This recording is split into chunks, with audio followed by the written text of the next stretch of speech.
Good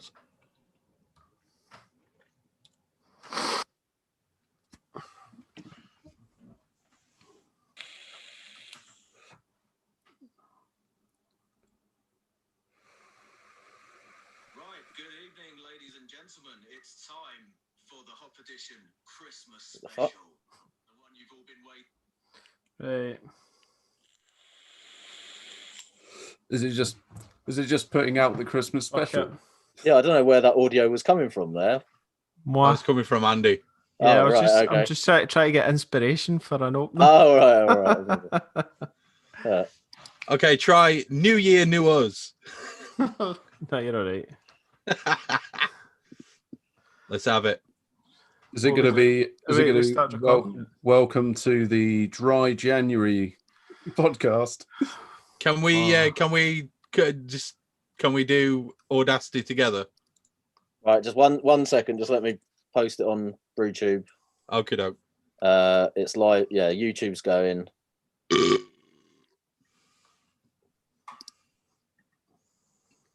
got a beautiful thumbnail of Andy. Don't forget your wank sock, Andy. Shall I put it on?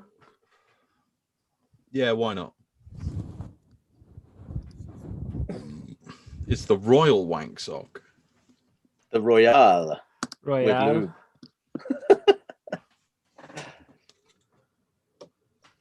Oh shit! The bed. Give up, fucking twat. Sit Okay, still. right. I think that's all set. Okay. Ready to hit 3, record. 2, 1, click.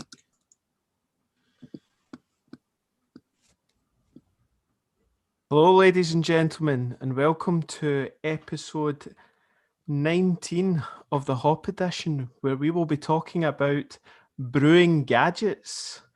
And tonight I've got the special guests, as usual, the three amigos.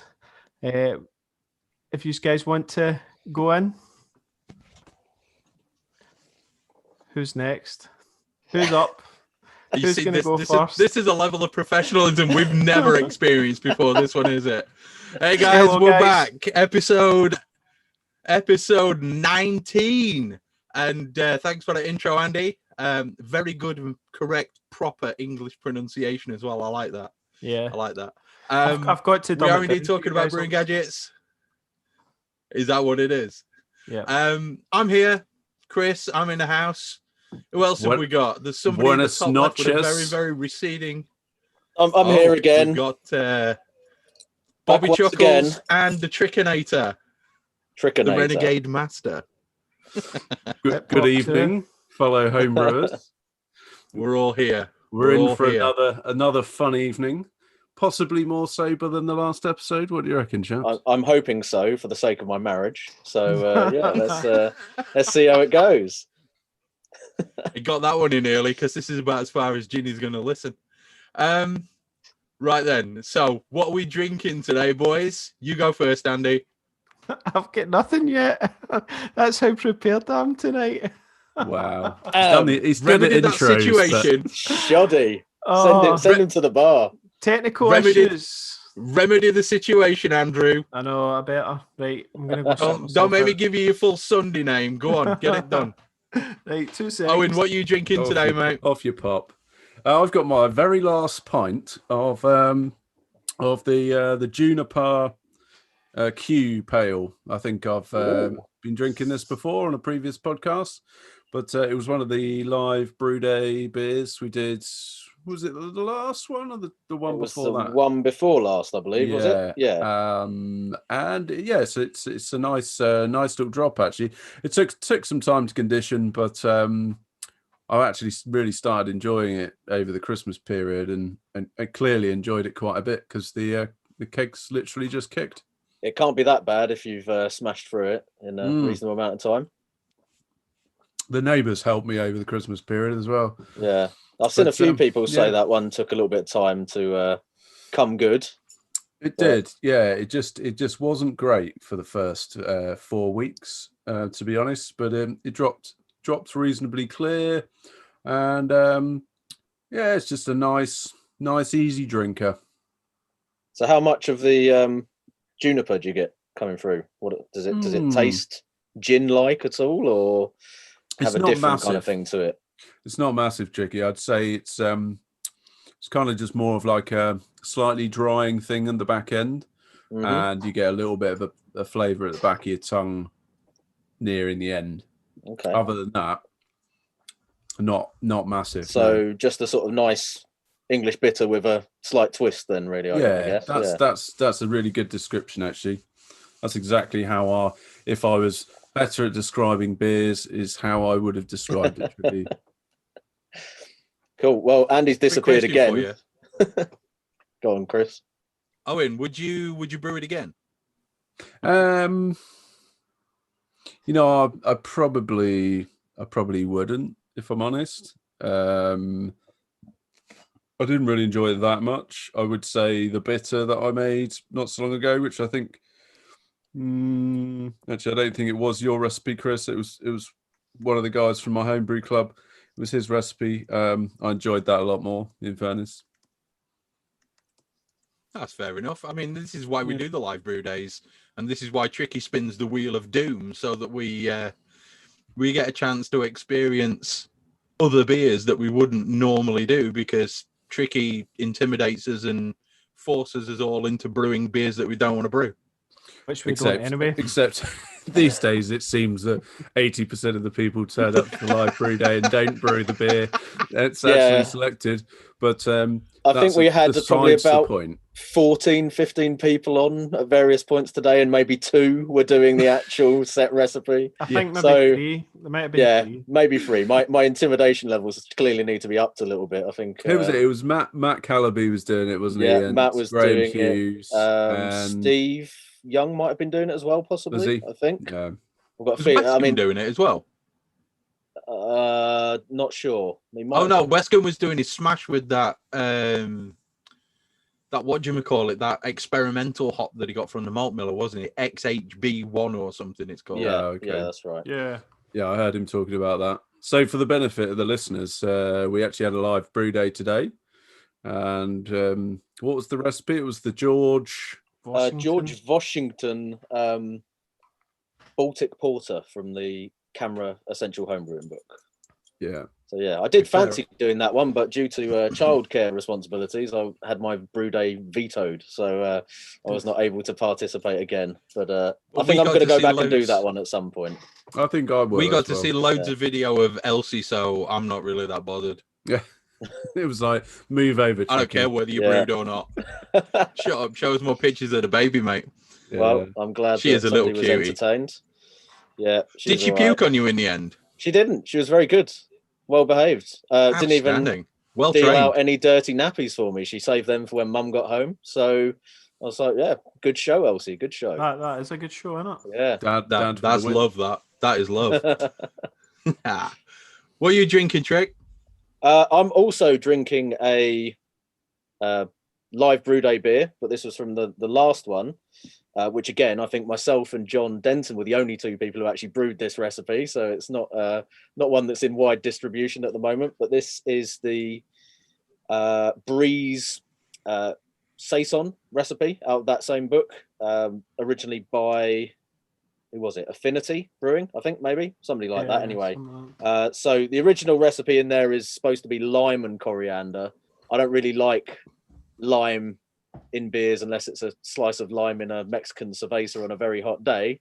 I've tried adding lime peel before and it didn't really work out for me, so I decided to go for the alternative variation in the book, which was just the orange and coriander, so very much a sort of wit beer type addition in this one. And it didn't come out exactly as per the recipe, because I used the Mangrove Jack's French Saison yeast, which will basically ferment your grandmother if you give it a chance. And despite a very high mash temperature, it still fermented down to something like 1.003 and came out about 4.7% instead of like 3.8%. So Jesus. Yeah, pretty dry, but it's actually really nice, quite refreshing. I had a couple of other little mishaps with this brew with the fermentation temperature as well. The book suggests allowing it to free rise, so I thought, I'll just turn off the fridge element on the the fermentation chamber. So I just unplugged the fridge and thought I'd just let it run with the heater. But because it's quite cold anyway, sort of ambient temperature, having done that and leaving the temp probe on the FV, it never really generated enough heat through the fermentation to push the temperature up much, because I think the ambient temp in the fridge was just dropping like the whole time when the heater switched off. So it would kind of keep it up there, but it wouldn't.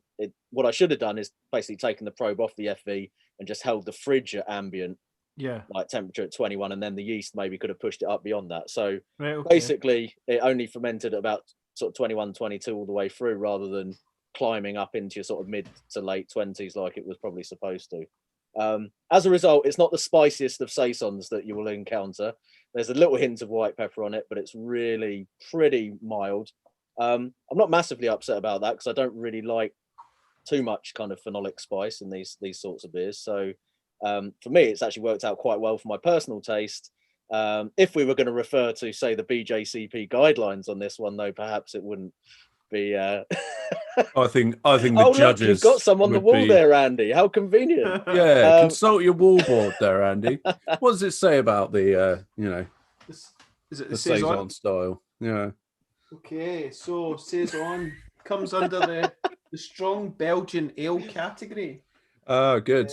And 1048 to 1065. Yeah. So I'm out of style already, just with the starting gravity and just so just forget it, Tricky. The final it's gravity, not going in a competition. We've had enough of this. The final gravity 1002 to 1008. Did you hit that? Okay, I was in the ballpark for that one. What else? ABV 3.5 to 9.5. Did we hit that? I could see the veins starting to throb in the side of Chris's head at the minute. He's gonna blow. He's gonna blow. Puffing away on his CBD. 30 to 35 IBUs, yeah. Yeah. I fucking hate you all. So anyway, aside from not quite meeting all of the criteria in the the Bible of the BJCP guidelines, it's come out quite nice, very drinkable. It's not a winter beer really, so this is another one where the wheel of destiny threw up a beer that wasn't really something I wanted to be brewing in the middle of December or whenever it was. Did you brew it at the right time of the year as well? Well, again, if we look at the calendar, it might so be outside of that. As well. Yeah, we should probably check that. Yeah. Yeah, I mean, really, we should be applying some sort of, quarterly distribution of the wheel. You should be brewing it in February to be appropriate. Way too early. Yeah. I'm shot down on both points there, really. I mean, do you really want to be drinking a nice dry saison in January? Tricky. That's the question. Problem. I mean, it's really a barbecue beer, I would say. It says here you should be drinking it in June, so I'll have to adjust my brewing calendar for this Your one. wank is finished now. Are you all done? Yeah, I think I'm done. Yeah. Would you brew it again? I probably would actually. Yeah, I would do this in the summer, following the calendar, sort of timeline properly. Yep. And like I said, as a barbecue beer, it has got the orange flavour there. The coriander, I think, probably actually gives more orange flavour than the peel in some ways on this one. It's quite herbal, a little bit of pepper spice, but not very much of that. But just very, very easy drinking. So yeah, it's all right, not bad. Oh, I used Amarillo as well. You got the tumble dryer on in the background. No, somebody's decided to set fireworks off. Oh, it's fireworks. Yeah. On the 2nd of January. Wankers. Very useful. Yeah, Happy New Year. Yeah, They're probably must have been working. Aye, that's it. We're a bank holiday. Except it's still. We're recording a podcast, god damn it. How dare they? I know. Andy, what are you drinking? I'm drinking my Nipa. So again, I went and tried the Vienna the Marzen there. Marzen. I just thought, well, I kegged it this morning. Maybe it'll be okay. No, it needs a shitload of lagering. So yeah, so I've cracked into the Nipa. So yeah, and it is lovely. It's peachy, pineapple, and it seems to it's clearing up as well, which is quite nice. I mean, clearing up in flavour sort of thing. It's losing some of the yeasty things I was taking earlier. It was like a kind of slight. It's almost like a kind of slight rubbery thing, but it's so slight that seems to have kind of dropped. And that is with the Sanders yeast. So, yeah, I'll be interested to see brewing this again, maybe with something like the Verdant yeast or something like that to see the difference. But I went and bought half a kilo of Sanders, so I've split it. I've got 250 grams, but yeah, I've got a shitload of Sanders I need to start using up. I even got it got that bad that I thought, you know what, I'm going to try baking with it. So I made a loaf of bread with the Sanders, and it was crap and all. Yeah, it hardly risen. I was just I was going to say, you probably need to leave that to rise for about a week to get. It's a 3-day rise if you use brewing yeast, apparently. Is it? Are you still getting that rubbery thing going on? And just now? Yeah. No, it's gone. Is it? Totally gone. Well, because Andy and I, we both brewed Neepers with the Sanders yeast, and it was the same flavour I picked up in Owen's. And Brew One. We both used Brew One in our Neepers, didn't we? Yeah, we did. It was a bit of a weird anomaly. Yeah. The combination of the two, I think. So are you putting it down to the yeast, or that yeast with that particular hop, do you think? Not sure. It's all we could conclude, wouldn't it, Andy? But yeah, well, I'll experiment more in the future with it, so I'll be able to find out if it carries over without Brew One in it. Well, you got a quarter of a key, so I should hope you will. Yeah, exactly. It's another 25 beers you've got there. I think what I should have done was buy a sachet of it first to try it. You think? And then maybe bought. That might have been sensible. Yeah, I don't know. Yeah, that could have been the sensible. But see, to be fair, it was like £30 for a brick, and so I'm really £15 for half a brick. So it's kind of like what you've done there, though, Andy, is you've mail ordered a larder. That's what you've done, or mail ordered a Skoda from the mid-80s. Oh right, I was like, it's going to take a bit of work for that car to come good. So you've got to give that one some time and some effort. Well, maybe a bit of conditioning, and it's all good. Maybe that's all it is. But I tell you what doesn't need any conditioning whatsoever, and that's this beauty. The Mango Hefe. Nice. Oh, absolutely cracking beer.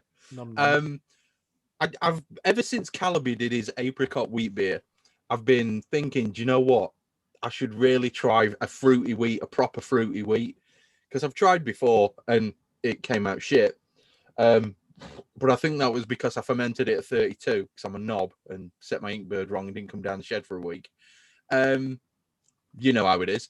But this was temperature controlled, gorgeously. This was using Uber. No, not Uber. What am I on about? Stefan.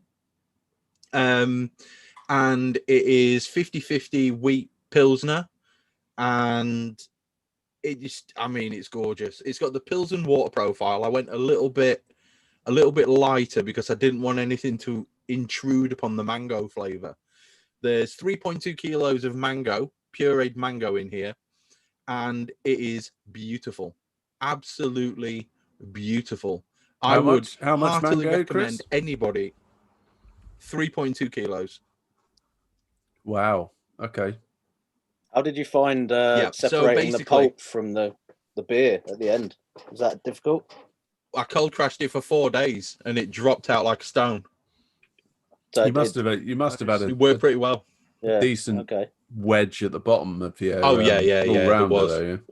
Yeah, totally. I mean, the trub was sitting at the bottom, and then the fruit was sitting on top of that. Yeah, and I'd say the fruit was probably about, on the markings, about half a litre.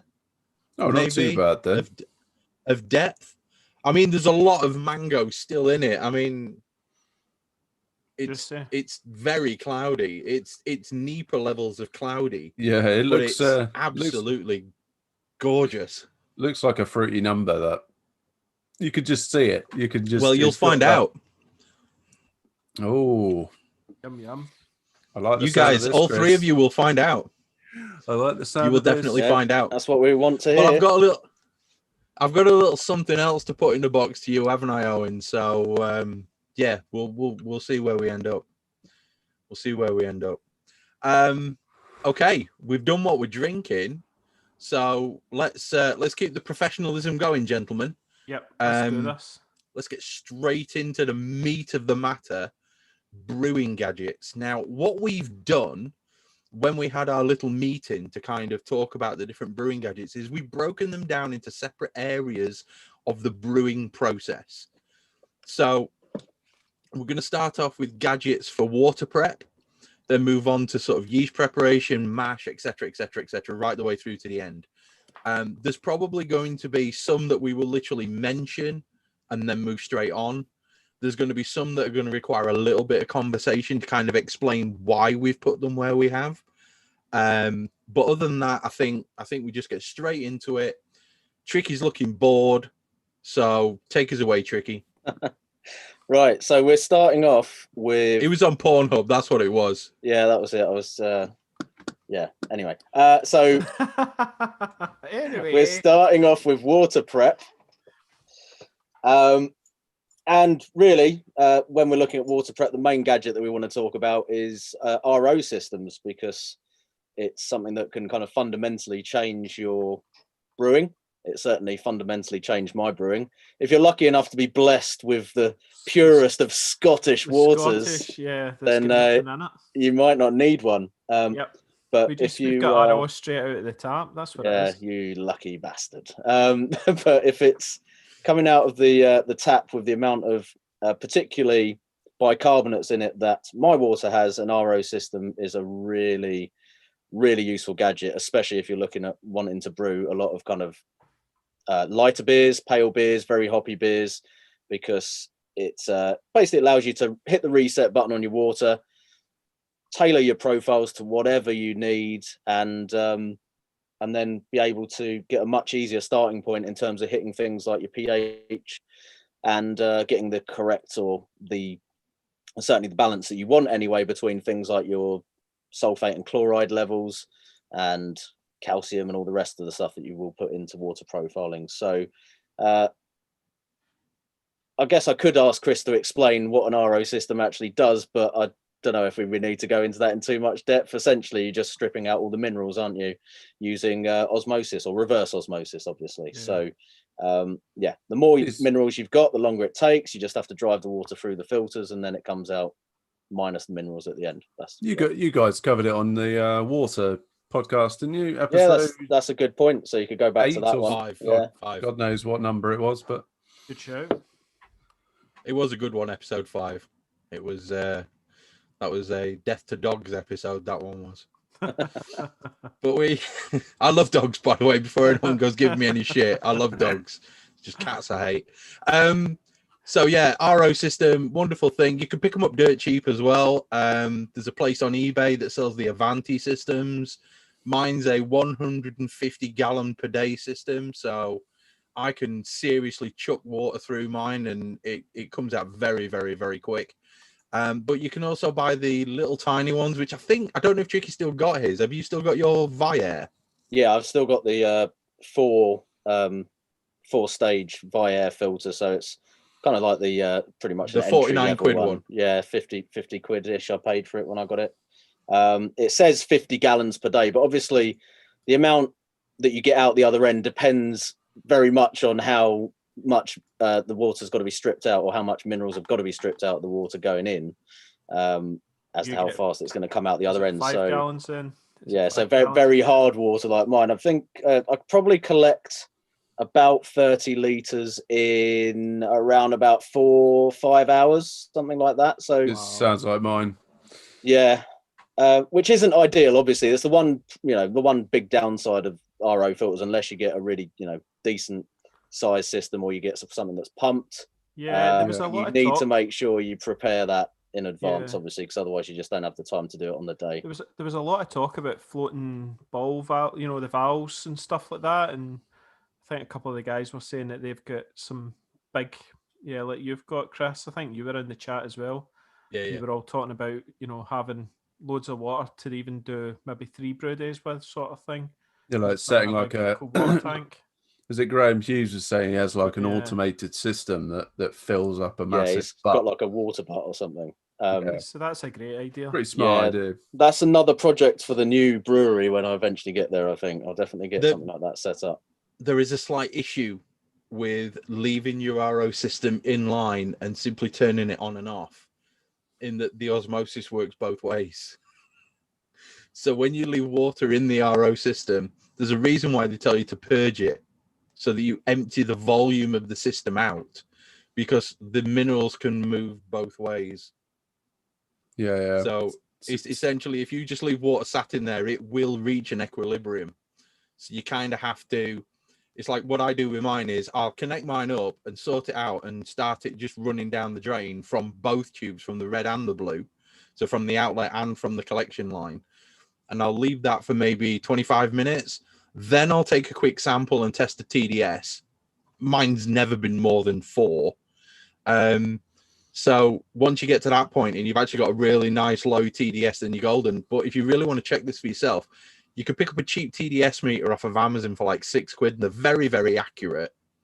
And basically you just collect the first run-in straight out of your RO system the moment that you turn it on, and you'll find that it'll be way high. It'll probably be 70 or 80 or 90. And then over the course of about 15 minutes, it'll drop back down. And if you're lucky enough with like a brand new set of filters or whatever, you can end up pretty much at 0. I think the lowest reading I've ever had was 1, which I'll take. You know, I don't care which one of the things it is, but it's 1. I don't care. And then at that point, when you've got a nice low TDS reading, then you should collect it again. Because if you've got water sitting in there, then the minerals will move both ways through the membrane. That's an extra gadget that you've just thrown in there as well, a TDS meter, which is obviously handy for checking that your RO is actually doing what it's supposed to. So TDS bonus gadget there.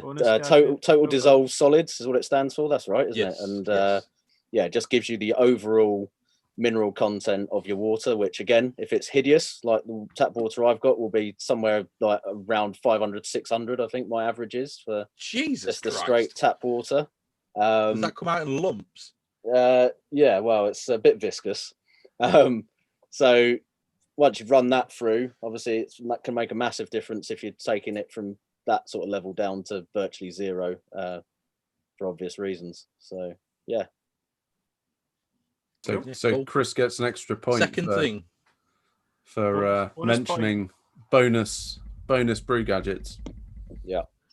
To be fair, it's something that I had from when I used to keep fish. So for me, it's kind of something I've always had around. I didn't really consider it a gadget, but I'll take the bonus points. It's all good. Bonus ball. It's all good. No, I think if you've got an RO water system, you do actually need one, don't you? Just be able to test kind of what's coming out. Yeah, and it'll tell you. But you need to be careful. If it's it'll tell you if it's failing as well. I take it your RO system when it starts. It tells you when your membranes and because the thing that goes before anything else is the ion exchange resin, the orange resin. That's the first thing that goes. Always the first thing that goes. Also, incidentally, small point: if you come to your RO system and you can see that particular unit that's got the the DI resin in it, right? The deionizing resin, whatever it is. I've forgotten the bloody word. If that's dry, okay. Yep. Please be extremely careful, because it will dry and it will compact. And when you put water through it, it will expand, and it will expand at a rate which is, let's say, rapid, and it can literally shatter the little capsule that it's held in. We used to do experiments when I was teaching, demonstrating hard water to soft water through a DI resin, ion exchange resin. Ion exchange resin, that's what it's called. And basically, we used to have it in a pair of glass things that were built into a frame with wood. And we poured some water in, and it wasn't quite. We poured the water in too fast, and the ion exchange resin expanded and basically showered 30 kids with glass, which obviously was suboptimal from a health and safety standpoint. Yeah, you don't want that. Yeah, but it was. You have to be careful with it. If it's compacted in any way, if you can see a gap in the top, take that unit off, give it a tap on the bottom. Fill it with water with both ends open so it's got somewhere for the expansion to occur, and then reconnect it back up, because that's just a bomb waiting to happen. That is. Right, so that's RO. Safety tip. Yeah. We also have for water prep a flow meter. I don't have a flow meter, never used one, but it's on the list. Has anyone got anything to say about flow meters? I don't have one, but it would seem you can get automated ones, right? So if you want a particular volume of water, you can set it and it will turn the tap on and off. I think we were referring to a specific Kegland thing that came out like a solenoid, recently, weren't we? Yeah. I think it was Andy who mentioned that, wasn't it? Yeah, I think I've seen a few. I think I've seen people and they just key in how many liters they want and it just fills up. So, interesting. If you The thing want that always gets me about them is accuracy. If they're not accurate, then why are you bothering? Yeah. The only thing that I trust when it comes to weighing stuff out is a decent, well-calibrated balance. You know what I mean? Sorry, scales for those of you not in the chemistry world. Yeah. Otherwise, I ain't touching it. What do you call it? Sight glass. That's what Generally it is. that's how most people set up their gear, isn't it? With a sight glass or a Yep. measurement scale. Yeah, You I used calibrate it yourself, don't you? And then set it up. Yeah. I used a set of 100 kilo parcel scales. That worked for me. Yeah, and Just then you can accurate, mark it on. You got a was sight it- glass, Chris? Aye. Don't need one. Or I've got a set of 100 kilo posted scales. and then you pull the what? Okay. Yeah, That's that's good. how I did it the first time, just to make sure that the measurements inside my kettle were accurate. They are accurate, so Right. I just use them now. Most people are like, Yeah. I've got to do some brew day prep. I'll weigh out my grains. Chris is like, I'll weigh out my water. Yeah, but it's the most accurate. To the gram. It's like a true chemist. Yeah, it is. You know, my dad. But you have to take into account the specific gravity, Yes. because it varies depending upon the temperature. It's interesting. There's a lot of maths involved. Chris, my old man, he also told me the same for bacon.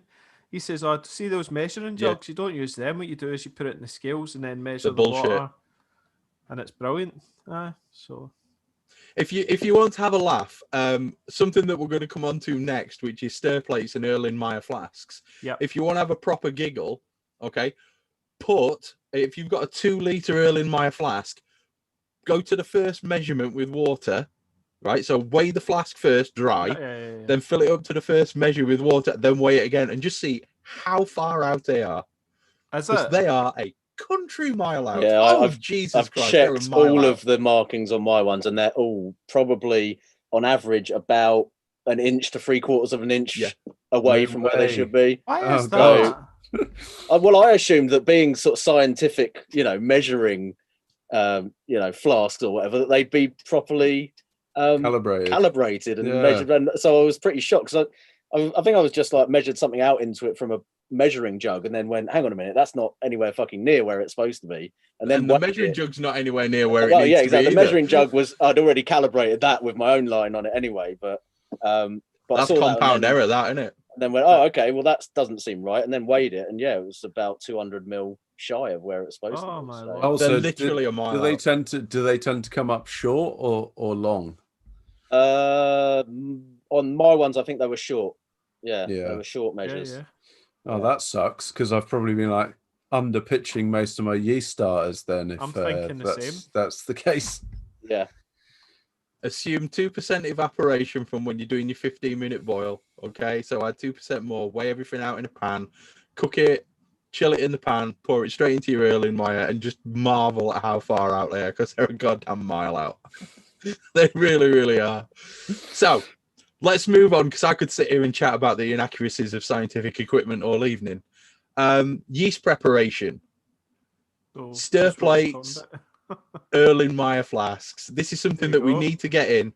There is nothing that will improve your yeast health more than being able to make a starter, unless you happen to live next door to Imperial in Portland or wherever they are. I mean, I wouldn't recommend going to Portland at the minute.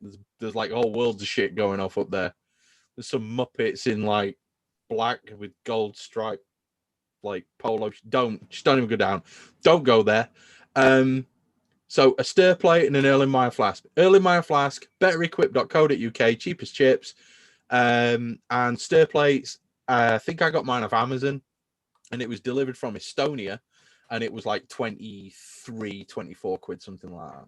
Yeah, there's lots of very reasonable priced ones sort of popping up nowadays. I think when I first started looking into it, you couldn't get anything for less than like 70, 80 quid stir plate wise. So I went down the DIY route and just cobbled some bit of crap together with a PC fan and some magnets. And to be fair, it does the job. It kind of works. Sometimes you have to give it a bit of encouragement to get it going, but bit of a kickstart or whatever. But I've got one of those that made it a Quality Street sweetie box. So, nice. Yeah, classy. Proper DIY. But yeah, cheapest chaps. Yeah, and I think if you're looking at starting to use, a lot of liquid yeast and stuff like that, it's kind of an essential, I would say, really, getting flasks and stir plates. Absolutely, you should be making starters. But you don't need them, though, do you? You don't need them. You can do it just by walking past and swirling it. Yeah. I mean, you can fill up a bottle and just shake that around and stuff, but takes the hassle out of it, doesn't it? So. Which is why I think it. This is why I think it qualifies as a gadget. Oh yeah, because it's something that does make the job easier and better. Yeah. We agreed with that? Yeah. Incidentally, what's the biggest Erlenmeyer you guys have got? Just a 3 litre, I think. Mine's a 2 and a bit or something. Yeah, I think mine's a 2 litre one. The thing is, though, even with a 2 litre one, you can only. Oh, he's got a 5 litre one. Of course he has. Of course he has. I have access to companies that you guys don't even know of. My science is bigger and better than your science. Except my penis, that's way small. Tiny. Yeah, that's what I'm saying. He's compensating. Absolutely. Hey, fucking works. I've got 2 kids. That's all that matters. Job done. Job done. Job done. Snip, snip. Yeah, man. So yeah, stir plates, Erlenmeyer flask, absolutely required. Next thing, Tricky's favorite thing in the entire world, slanting gear. Yeah. Do you, Andy, or you, Owen, have slanting gear? No. I've thought about it, but I'm maybe it's a 2021 venture. I literally just take the tub straight at the bottom of my men. And then when I need it, I just put it back into that Erlenmeyer flask and spin it around with some and start it back up, and away it goes. And it's all been good so far. That'll work. That's That'll more or do less the job. More or less where I'm at. I've got a lot of jars. I've got a lot of Uncle Ben's jars. Yeah. Let's say. So I would say probably the sort of main advantage based on that for getting into slanting is that you can store, hundreds of yeast in a fraction of the space it will take you if you are jarring up, true about the bottom of your fermenters, and you can maintain the sort of purity of the yeast colony a little bit more consistently by doing that. Last longer as well. We had a little bit of a discussion as to whether it really qualifies as a gadget because it's not one particular thing that just kind of does it for you. So what we're talking about in terms of slanting gear is the actual tubes to make it, the sort of agar jelly, and probably more importantly, the sort of pressure cookers and inoculation loop that you need. So there's a few different things there. It's not a gadget in the sort of strictest sense of the words, but it is stuff that can enable you to do a sort of level up in terms of yeast wrangling and basically setting up your own kind of yeast bank of strains that you've got. So I've got the majority of the liquid yeast that I've used on a slant. So if I can be asked to build them up, I can basically build up a starter from those as a starting point. There's a thing. Is it a kind of is that a kind of blocker for you? Do you tend to go, I can't be bothered taking it off the slant and just buy it fresh? Sometimes, yeah, sometimes, okay. But I think it's not that much of a hassle to do it compared to just making a normal starter anyway, because usually for me it's just one extra step. So it might be another 2 or 3 days doing a sort of little starter for say 200, 300 mil straight off the slant, and then stepping that up to say 1.5, 2 liters usually would be the typical thing that I would do. But it's more that time and just planning in advance. So quite often it will be, I want to brew at the weekend. I haven't really got time to now step it up. So, quite often that would be where I'd go, oh, fuck it, I'll just order a fresh pack from, Malt Miller or something and have it here tomorrow ready to go. Yeah. Or use dry yeast, of course. I mean, I don't exclusively use liquid yeast at all anyway. So I mix it up quite a lot in terms of dry yeast, liquid yeast, off of slants, fresh out the pack. That's the best thing about dry yeast is you just chuck it in. Yeah, easy, exactly. isn't it? And you don't really need to worry about the viability unless it's really ancient. Yeah. It requires, the brew day requires less effort and thought, doesn't it? Because it's just like, just use dry yeast, be easier. It is a lot less hassle, but as we covered in the yeast episode, you do have a lot less choice. Yeah. So it's kind of 6 of one, half dozen of the other. You're going to improve, you're going to improve the speed of your brew day, but you're not actually going to give yourself that much in the way of choice. Although there are a lot more dried ones coming out. So yeah, we've got a lot of good choice now. That's true. Yeah. Tacking on to the end of the slanting gear, who was it who said microscope? I think I sort of plumbed in with microscope. Not that I'm suggesting that I'm going to get a microscope, but I'd love one. I've actually looked on eBay. For the more avid homebrewers, I would say, if you're into, like, if you're a member of Milk the Funk Facebook group, then there's a very good chance that you're going to have a microscope. You're getting into your microbiology and really delving into the world of yeast, and for some people that's like a real kick. I think the other thing, Owen, was because how we were saying we were using the jars and all that sort of thing. The one thing maybe we start worrying about is bacteria. So if you had a microscope, then you could have a look at the health of the stuff that you're using in the jars and seeing, is there a lot of bacteria in there? Because I know Harry's done a lot of good videos where he was showing, the health of the yeast in the brewery and stuff like that. That's quite interesting. It is possible, but it takes a degree of skill, which is, to be fair, you're going to do a lot of research before you get to that level. A lot of research. And a decent microscope ain't cheap. No. No, it's 600-700 quid for a decent microscope. I mean, I wouldn't touch any of the ones that are labelled for school use. Right. I'd be wanting something with 1,200 to 1,000, 1,200, 1,400, 1,500 quid for a decent one. That's kind of the price range. Would you be able to get one at a more accessible price that would actually be able to see yeast, on a scale that's worthwhile? The problem is, you've got to have, because it's going to be a light microscope, regardless of anything else, because you guys ain't going to be using scanning EM or TEM or anything like that. And for a light microscope with a decent set of lenses on it and a decent set of optics, I mean, you're going to be pushing 800-900 quid for a decent one. I mean, you may get away with something with a 40 times magnification. But do they not come with... But the reality is you can hook them up to your computer. I'm sure you can get one for about £300 that you hook up to a computer. And then some of them you can, but it doesn't matter whether it hooks up to the Hubble Space Telescope. As long as the optics and the actual visual depth and field is not good enough. It's like with camera lenses, Andy. I can have the most wonderful lens on my camera that I want, but the reality is, without a telephoto, I'm not going to be able to see a fly on the arse of a yak at 1,000 yards, am I?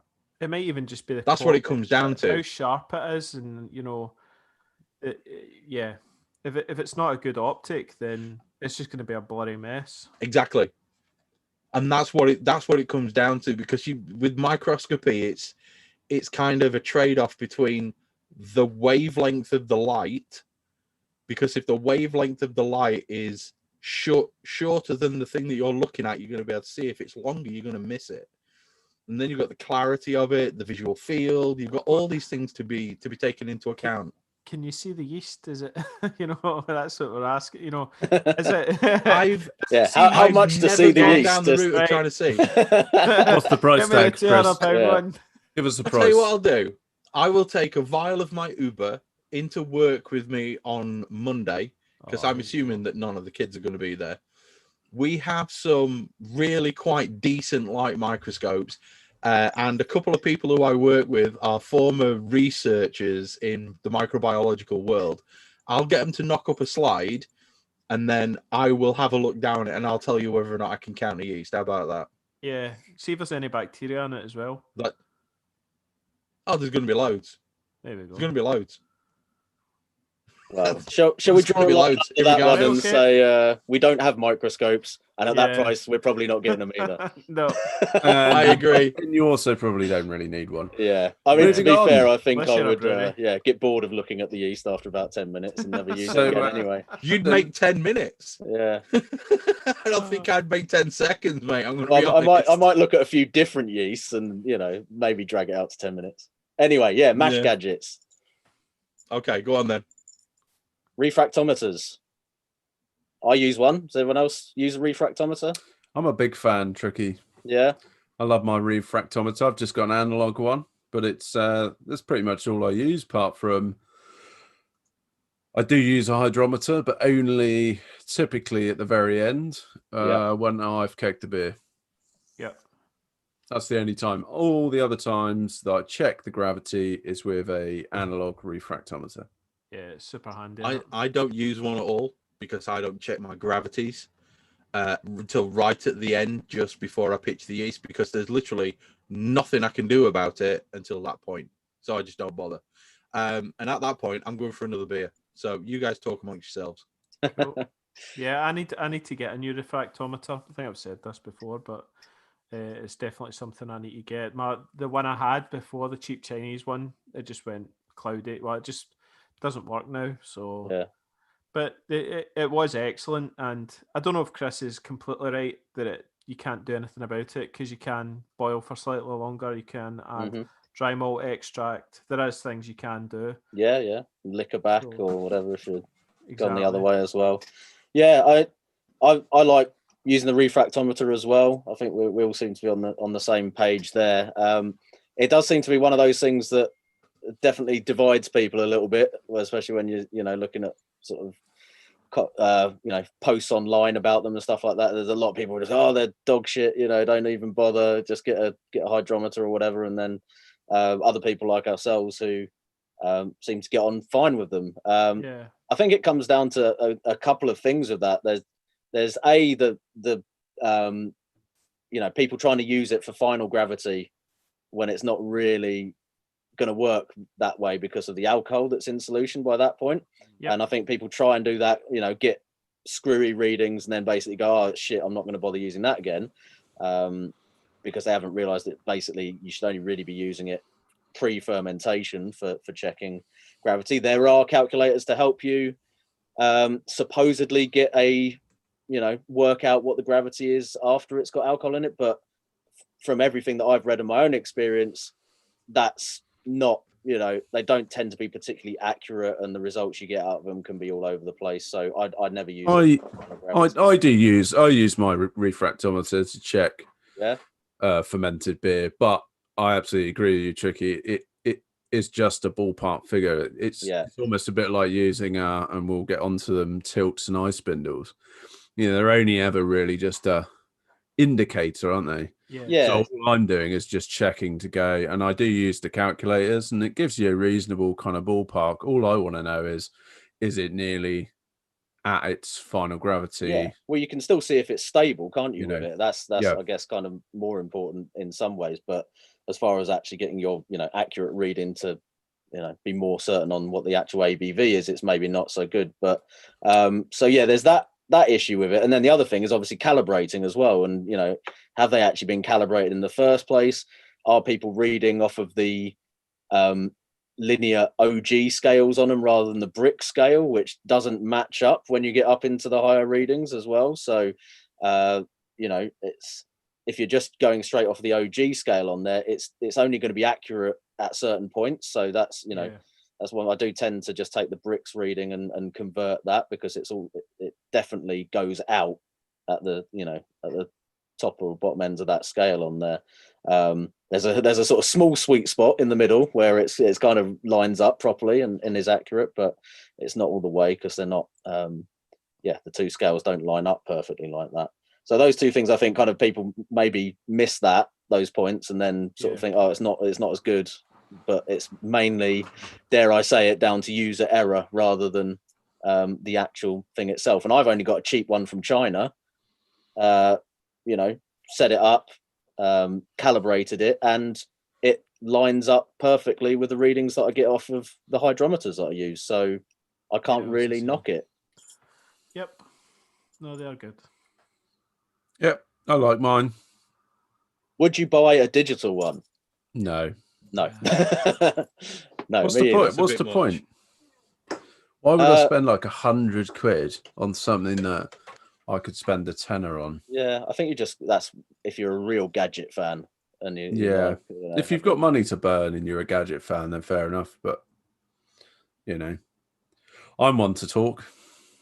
Mr. B80. Yeah, how much was that B80 again? Shh. What's next? Moving on. Yep. So we get the high, mid, and low Yeah, hydrometers. Probably most folks will I think have this the is quite an standard. important thing to talk about. Yeah, most folk will have the standard hydrometers, I think. If you want to, when you try and get into brewing, the first thing you'll probably do is want to work out how much alcohol you've got in your beer. So you'll buy the kind of cheap hydrometer that just gives you, super dry all the way to, I don't know, crazy imperial strength. But the scale will be really quite tight and it's very hard to tell. But you can get hydrometers that cover a certain scale. So I know one of the ones that I got was, I got one that did, I think, they kind of starting up to about 1060. That's normally where most of my brewing happens anyway. And that way it gives me a good accurate scale for my starting gravity. And then I've also got one that gives me, I think, up 1015, or it gives me up to 1015 basically. So then it gives me a really good kind of finishing gravity as well. And it gives you two indicators as what do you call it, as a point or whatever, I think. So it is super accurate when you come to read it, so that's good. Yeah, so like your cheap ones are like the full scale ones, aren't they? So they go from like 1.000 typically, like right up to like 1.100 or something around that range. It's like and they're the not full particularly range for wine making. Yeah, and it will have like wine and all sorts on it, right? Yeah. Normally out of China again, and they serve a purpose, right? If you're not that bothered about how accurate your ABV calculations are or whatever, then is it the good one, Stevenson Reeves or something like that? Is that a good brand? I think they do some good ones, but I think they also produce some really budget shit ones as well. Because I'm pretty sure the ones that you pick up in Wilco's, which are those like wine scale, the full range of OG ones are labelled as Stevenson Reeves. That's what I've got. Yeah. But when I've been into breweries, when I've done like collab brews and stuff with local breweries, and often you see they're like got a massive bulb float on them, and they're absolutely huge. But then they come out in like a velvet case, don't they? As well, like the wooden box, like and they're holding the most precious thing in the brewery, which is probably is the most fragile and expensive exactly. They're often like tucked away somewhere, because they obviously have to do really accurate readings because they have to report it to the HMRC or whatever for duty purposes. So, and they obviously don't want to be paying. Oh, sorry, just got really bad cramp in my leg. That's awkward. They obviously don't want to be paying more duty than they have to, right? Yeah, that's. I thought it was the top button was about to bust there. You had to undo it there. That's the common issue for me at the moment. What, your top button's getting ready to bust? You have to release the belly. I don't bother doing the top button up. He doesn't bother wearing trousers most of the time, does he? Most of the time. I mean, I'm not wearing trousers now. Is that why they kept falling down in the brew day? Yeah. No, that's because I'm a fat twat. I don't have trousers. I've only got blue underpants, and that's it. Show us. I'm joking. Don't want to see. Yeah, don't want to see. So yeah, you can get the finishing hydrometers, which Tricky's talked about, which gives you the final sort of 1.00 up to about 10, 15, 10, 12, something like that. Yeah. The ones that I used to use in the brewery, every 0.01 was a separate. So 1.000 to 1.010 was a separate hydrometer. and we had the full set of them that we used to go through. So if you put one in and it kind of stuck out the top and tried to fall over, then you knew you were wrong and you had to use a different one. If it dropped right to the bottom, then you were up shit creek. So you had to, use a different one, that kind of thing. I do think they're good. I do think the finishing hydrometers are good, purely from an accuracy purpose. But as home brewers, does it really matter if your beer is at 10-12 or 10-11 as its final gravity? Answer is no. Doesn't make the blindest bit of difference. Okay? You're going to drink it anyway. It doesn't make the blindest bit of difference. So the finishing hydrometer is probably the only one that I would go out and purchase, because I think that being able to see that final gravity and whether or not you're where you want to be is good. But the fact that you're kind of at the point where does it really matter between... It's like Tricky and Owen were saying, for professional breweries where there's money involved, it's important. For home brewers, probably not so much. But from an accuracy standpoint, if you're one of those people who's into accuracy, then yes, they are very, very good. So I think the other thing to say on those is, I was going to add a little bit there, but no, I was just going to say the line very there, quickly. Tricky. No. You're always over the line. Started, so I'll finish. Even if basically you're out sort of accuracy wise, the relative difference between your starting and finishing gravity is still probably going to give you the right final ABV, isn't it? So I think people could become a bit obsessive over the calibration for these things. It's like you're going to get the same reading if the difference between start and finish is the same. That's a good shout. Yeah. This is the difference between accuracy and precision. Okay. You cannot accurately miss with a bullet, but you can precisely miss with a bullet. Okay. Then if you take that into account, you can't accurately miss, but you can precisely miss. Precision is more important than accuracy when it comes to measurement, especially with beer. Because if you're out by 2 points at the start, you're going to be out by 2 points at the end. It doesn't make the blindest bit of difference. As long as you can read those numbers and pump them into a calculator, it's going to give you the right value. And that's all that matters. Yeah, that's what it's saying. Cool. Now we'll draw a line under it. Yep. Moving on. Line drawn. We're moving on to recirculation manifolds. It's a very specific one, this, isn't it?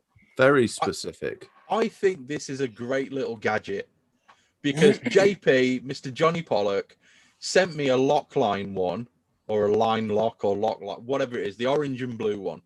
And it has been brilliant for me. Absolutely brilliant. I mean, just the ability to not have to use a jug to recirculate has been amazing. Yeah. I know Owen's just invested in a fancy new stainless steel one. Yeah. Same one as myself. Didn't seem to be working too well. It got its maiden voyage today. Oh, and what was your... was it working as well as the watering can? What was the efficiency? It was good. I'm not exactly sure what it was, but I was a point over pre-boil and a point above pre-boil and post-boil. So your recipe, so normally you says it was 72 and then you put in that you were going to hit 75 or something like that? 75, yeah. That was brew house efficiency as well, rather than mash efficiency. And then you've got above that, so you maybe 76, 77%. Yeah, so it was your pretty brew good. house efficiencies went from 72 to 77 using a manifold. Yeah, I had a 91% mash efficiency and a 77% brew house efficiency. Boom. So yeah, it worked very well, thanks, Chris. Yeah.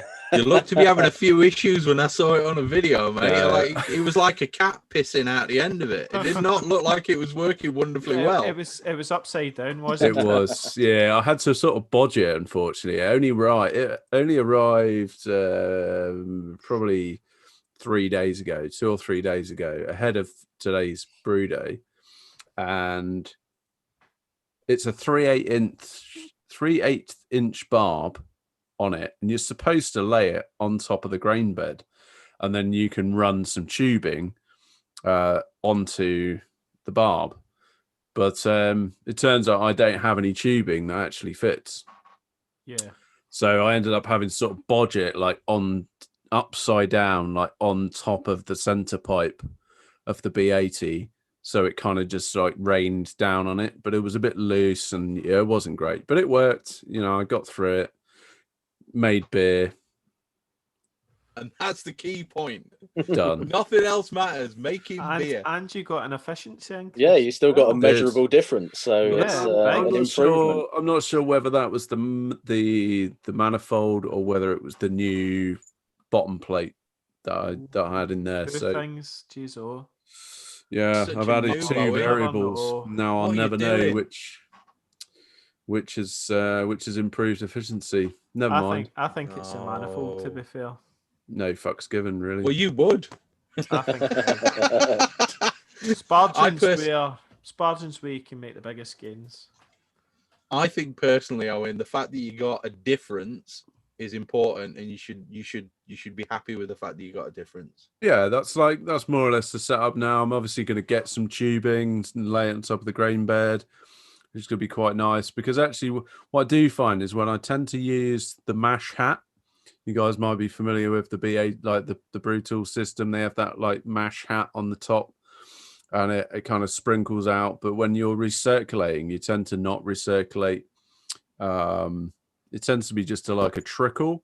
But then what it does is kind of bores like a bit of a ring around the center pipe, which isn't great. You don't get brilliant distribution across the grain bed.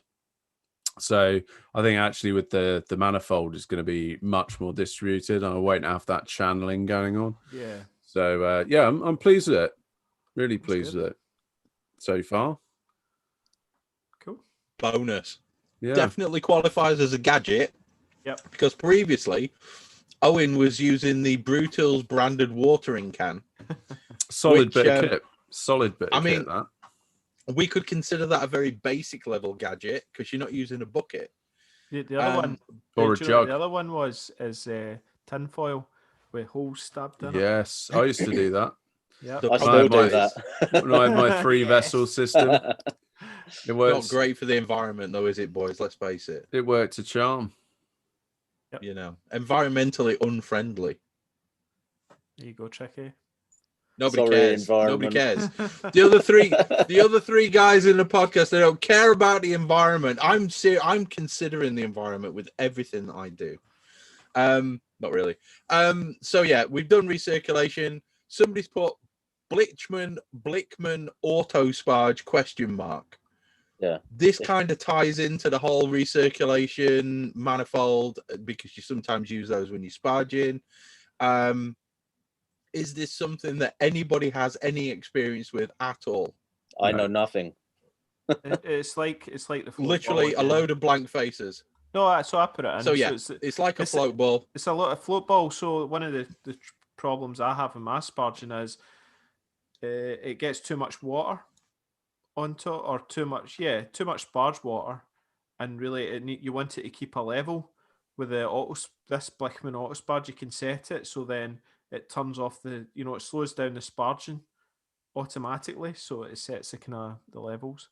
But I think what I'm going to do is just put a valve on the out of my pump. This is on the HLT. I've not done that, and so that's how I'm going to control it. There is one on the into the manifold, but when you turn that, water starts coming out the tubes. So yeah, that's not great. So I'm actually gonna take the valve off the into the manifold and the mash tun at the top and put that onto the out of my pump, so then I can properly control my water. Yeah, my flow rate. I think that'll be the better idea.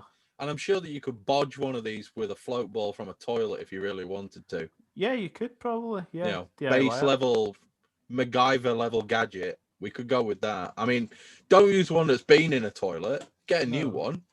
Sterilize it, obviously. But also you could a stainless one. It's probably the best. Yeah, you could idea. do. Yeah, Unless you're really in a stainless pinch, ones, yeah. then and you got a spare loo that you don't use, then.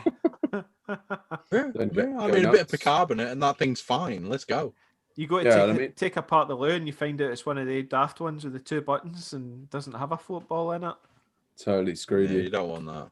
Gutted. You don't. I mean, you're not going to make that work as an auto sparge, are you really?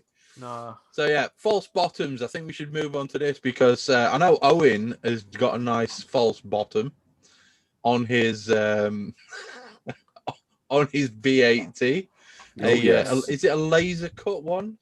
Oh, it's a laser cut. It's a So, stainless steel laser cut, electro polished, lovely piece of engineering right there. Is it 400 quid? I don't. It wasn't £400. It My was. baby wipes Did have you gone wait? missing. Did you get free delivery with the malt miller with it? Yes.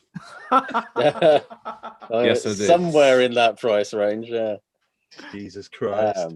Only just, I might add. Oh. But this thing is bomb proof. Like, it is going to last forever, as is my B80. Yeah.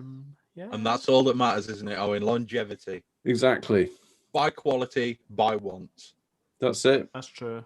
Yeah. And then we come to the other end of the scale with my false bottom, which is a stainless steel tray that I picked up from Nisbets for 12 quid and then drilled some holes in, stuck some 100mm bolts through it, basically bolted it on and stuck some of the little plastic bolt head covers so it didn't scratch the bottom of my boiler. That's my false bottom. And it works brilliantly well. No, I used to use a pizza tray from IKEA. Nice. Yeah, which I drilled holes into and had some stainless steel bolts as legs. When I used to use my like single pot brew in the bag system. Cool. Oh, my old mash Have you tun, got a it false used bottom to in yours, just be. I've got one in the new Thermopot one, yeah. But the previous one that I made myself, it was just a plastic bucket inside another plastic bucket with holes drilled through it. So that was like super. That's MacGyver. Super MacGyver budget. We like budget in that. there, yeah. But it worked really well. To be fair, I remember giving you shit about that. Yeah. I wasn't. I gave you a load of shit about that because you didn't. It wasn't Fibonacci'd properly or something. I was just like, yeah, I'm just attacking it with the drill. There's a video on my channel actually, I think, of me building that thing. There's some comedy moments with expanding foam where it just fucking goes everywhere. It's like the blob taking over the shed. Yeah, that was funny. It was a well insulated ton. You guys want to do it? Dudes brews. That's it. Yeah, so that's false bottoms. Andy, I presume you've got a false bottom in your mash tun. I bought a Keg Kingdom one at the time. Yeah, that was the first time and last time I bought from Keg Kingdom. But it's like a domed, unsurprising. A domed sort of circular thing, and it's got a 90 with a barb on it. That works great, to be honest. It's really, really good. Have we actually said what it actually does yet, or are we just saying we've got false bottom? No, we're waiting for you to do that. Oh, was I supposed to do that? Oh shit. Okay. Yeah. So yeah, I mean, your false bottom's obviously there just to help you to separate the wort from the grain, allow it to flow through the false bottom into the bottom of your mash tun, so you can then drain that away somewhere else without getting all the bits of grain through there as well. Essentially, isn't it? Is there any more you can add to that, really? So ideally, you just want it to have. It's a filter. You just want the filter holes to be of an optimum size where they're going to let the wort through and drain easily without becoming clogged or allowing the actual grain particles to come through, which is where kind of zeroing in your crush size comes into it as well, because your crush size kind of depends on the size of the filter in your false bottom, I guess. I've never had any issues with mine. Outstanding. I crushed the hell out of mine, and it seems fine with that false bottom I've got. Yeah. So yeah, that's good. I remember when me and Tricky, when we were talking about crushing grain, we actually compared gap sizes. Mine was smaller, obviously. Got the feeler gauges out. Nice. Oh yeah. Oh, is that another that feeler in? Is that bonus points for additional brewing gadget right there? Feeler gauges. I'm pretty sure I think a requirement. I think it should be. Yeah. That doubles up as a spark plug setup and then your mill. It does very much. Basically. It does. The one thing that I will say, I'm gonna jump on to point 6 here, which is the mash bag.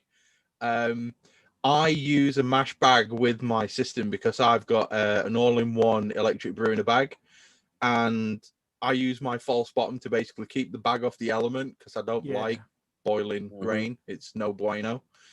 Or the bag. And the mash bag, or the bag.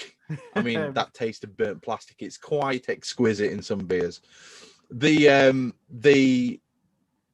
main issue that I've had with bags is the filtration, the hole size within the bag being too tight, so it won't actually recirculate with my system. So I've had to move from a really nice brewingabag.co.uk system to a £5 from the malt miller system, because it's the only thing that actually allows recirculation within my system. The other one was way too tight. You could literally transfer all of the liquid from underneath into the bag and then pick the bag up. And all 36 litres would come with it. And it would drain out. It was like a cat pissing out the bottom. It was terrible. So yeah, your mash bag, it doesn't qualify really as a gadget in the gadget sense, but in the realms of mash gadgets, it does fit in really nicely with some of the other ones that we've talked about. That you get what you pay for with a mash bag. So if you're paying £30 for one, then you're going to end up with a decent mash bag that's going to do you quite a few brews, is going to live forever, is going to take the weight of lifting the grain up. And then if you buy cheap, because you can get some, I found one the other day on eBay, £3.79 delivered. I guarantee you that's going to do one brew, fall to bits, be a bag of shit, and probably dump all the grain into your brew at the same time. So make sure that you're getting a good quality mash bag with an appropriate sized filtration gap within the actual bag. Anything that's made from something that looks like net curtain, don't try and recirculate through that, because it just ain't going to work. And you're going to end up, if you're like me, you're going to end up with a burnt element. Yeah, I think that's the thing, right? It's with the type of system you've got, Chris, it's you risk is it cavitation at the bottom? If that's the right word. You know, you end up like recirculating more, where it will all be sat on the top, it will be dry at the bottom, you'll burn your element, you'll burn the actual beer if you're not careful, it'll caramelize really badly. You can create a bit of a vacuum in that dead space. Create a vacuum, so you need that flow, don't you, to kind of get through it. And that was what, when I used to have a single pot recirculation system with brew in the bag, I found that was a bit of an issue for me. Absolutely. Luckily, somebody who lives not too far from me, who I've actually taken some clothes around for repair, because I'm quite finicky about my shorts, weirdly enough. And when I've taken them around here to be repaired, I've actually spoken to her and said, look, if I bring you some material and something for you to essentially copy, would you be able to build or sew me something which is identical to this, but with a big enough gap on the actual fabric so that my recirculation system works? And she said, yeah. So if I can get some, which I can, because I've finally found somewhere that does it, I'm going to be able to get bags made of an appropriate size in the same quality as the brew bag or whatever it's called from America, which I've got one of them as well, which will have hoist handles, so that you will be able to attach it to a hoist, lift it out, electronic. Until they invent skyhooks, I'm fucked. I'm lifting mine manually. But something which has got a little bit more rigidity to kind of hold the seams and all that kind of stuff. I'm hoping to be able to do this pretty soon, in which case, if you are an brew in a bag kind of person like me, and you want one of these bags, when I've got them working, if you send me a message, I should be able to get you one sorted out, and it shouldn't actually be that expensive, because she's an absolute darling. She's an ex-teacher just like me, and she's brilliant, and we share war stories about kids that we've taught, like both of us have taught. She's brilliant, and she's mental, which is, awesome as well. So, but yeah, mash bags, very important that you buy the right one for the task. Nothing. White noise. What is it with you guys? Next one, pH meters. I think you said it all, actually, Chris. I think we had nothing else to add. No. Silence. Nothing. Silence. I do golden, use a say. mash bag as well myself, but yeah, Chris has basically gone over everything. So on to pH meters, Andy. Go. pH meters. So yeah, they're good. it depends how much money you want to spend. You can get the cheap yellow ones, and which seem to do the job for us, I think, because we really for a just want period of time at for a least. I think period they're one of of time, those yeah. sort of destructible things that will just Yeah, but they're a tenner, so just buy another one, I think. yeah. Although Chris will probably tell us otherwise, that you need to go and buy a really fancy I'm one. not going to do that. I'm not, because the actual the measurement accuracy that you need is so wide Yeah, for doing brewing. It don't matter. You know, Yeah, 10 quid it- off Amazon, just use one of them. yeah, and if you want to get it down to about 5.2 or 5.4 anyway, Yeah. You only kinda in really that need it to ballpark. temps, don't you? So yeah, then that'll help with your efficiencies and your brewing and stuff like that. So yeah, It is important, if you are going to go down that route, that you do know the temperature that you're working at, because temperature can affect pH slightly. yep. And what reads at 5.25, depending on temperature, might actually be 5.1 or 5.6. Depends on the temperature. So if you can get one which has got the thermal probe actually built into it at the same time, so it does the temperature and the auto correction, That's cool. they're going to be better. But the reality is, it's not really going to make that much of a difference. Well, you know, as I long as you're generally- within that I range, generally it try doesn't and really chill make a it difference. down. I try and chill my sample down in the sink and just put it in a glass and swirl it around, try and cool Yeah. it down. 20 I think- degrees is what they're designed to work at. Yeah. I think even with the what do they call it, like the temperature compensation, something like that. They Yeah, have you like can plug it TC in. something on them, and that's what you need to look for if you want like a one that compensates for the temperature. But even That's what so, Chris was you saying, still yeah. have to cool it down to like sub 50 degrees C, for I it think, to work. Yeah. for it to Yeah, work. it's like, So you know, the hydrometers, they don't really work above about 50 degrees C, because the exponential curve is just horrific to read off of. So Yeah. yeah, you have to take your time with that kind of thing. Cool. Okay, thermometers, what's going up here? very Yes, exciting. Owen's messing up our notes as we speak. Yeah, sorry. Yeah, so fancy thermometer, Thermopen, Inkbird. What you want more than anything else from a thermometer is accuracy. Yeah. Okay, so when you buy it, check it, boil some water on the hob. It's going to be 100 degrees. It's not going to be above 100 degrees.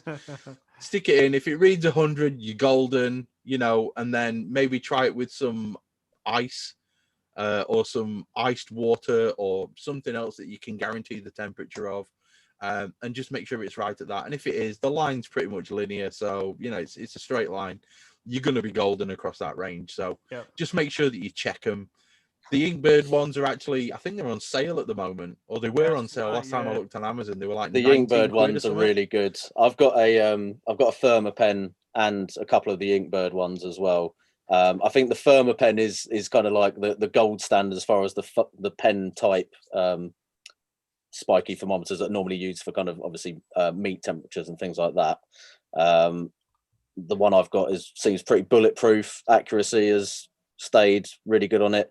The thing with the £10 cheap ones in terms of the probe thermometers is the accuracy does drift over time, and they just tend to break as well. Like, you know, those ones are not going to survive a brief dip into the mash tun, as well as things like the Thermopen, which are properly, you know, sealed up and don't have like exposed battery compartments and all that kind of stuff. So I think the Thermopen I got, which cost me about 35 quid, was actually a really good investment. Definitely worth the money. But the Inkbird ones, as a sort of slightly more mid-range kind of price option, are decent as well.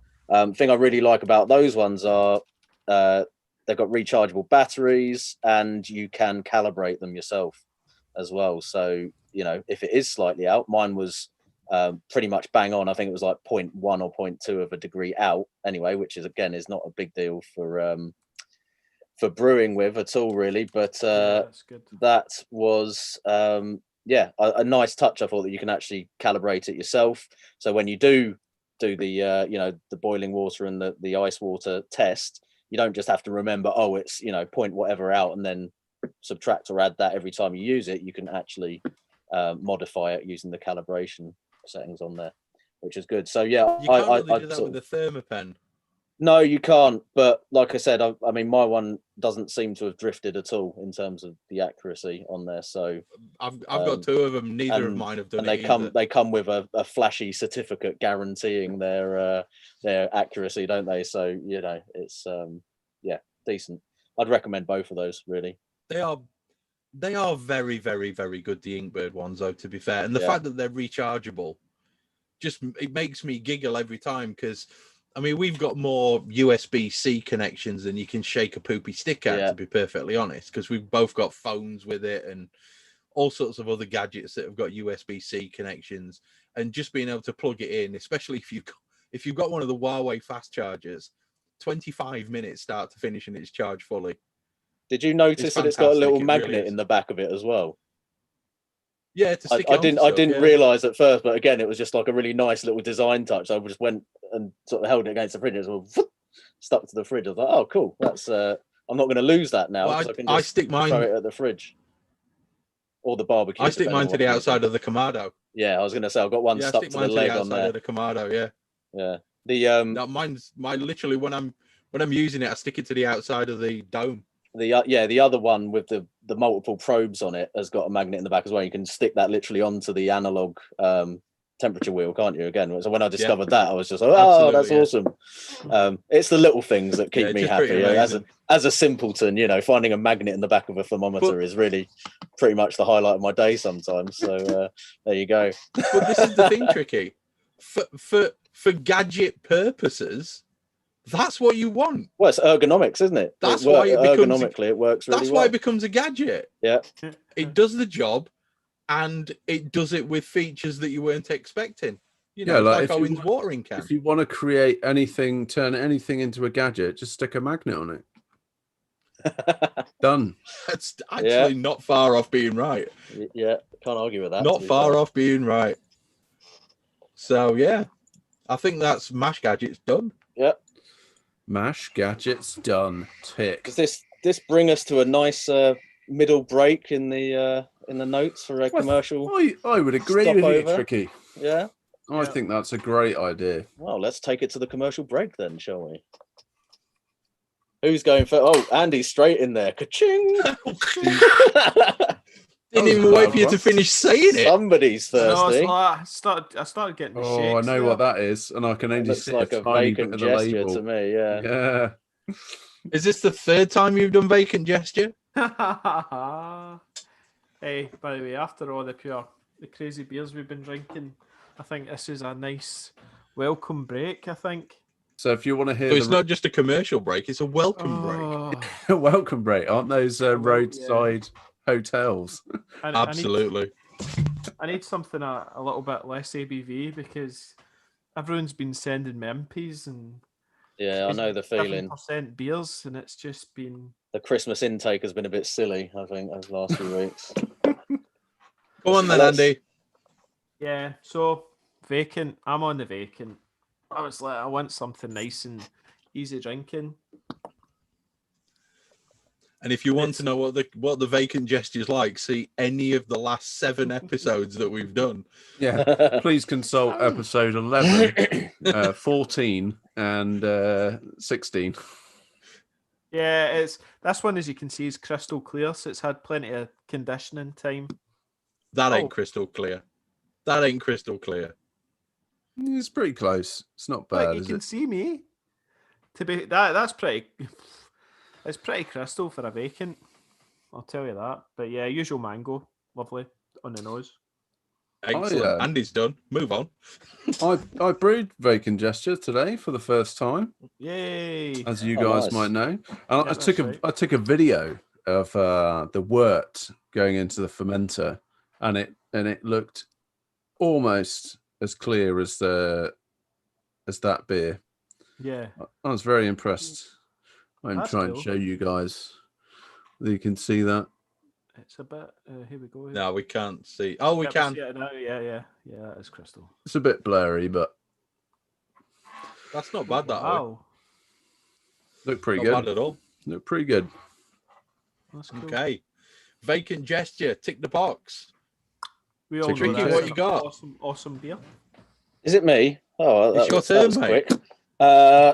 I've got a Track Luna Pilsner, Organic Nelson Sauvin, and Hallertau Blanc.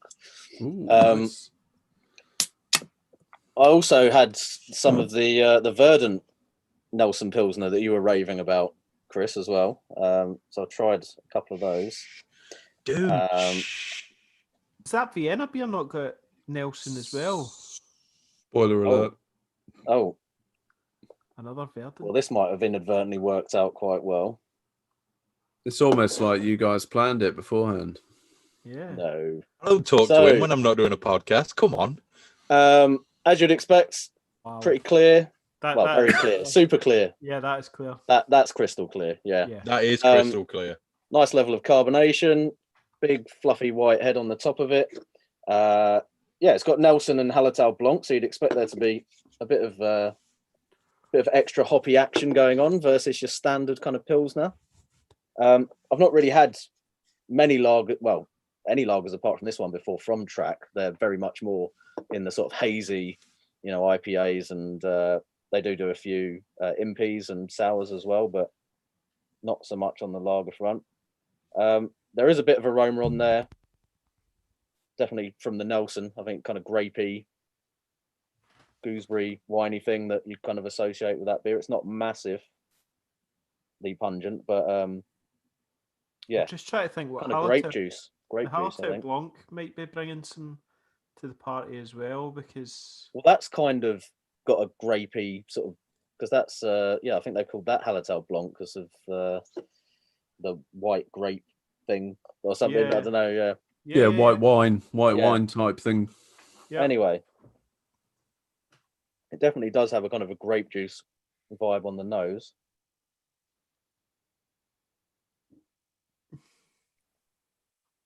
Tastes like a nice Pilsner. I wouldn't say there's as much of that hop flavour on the palate as there is actually on the aroma, strangely. But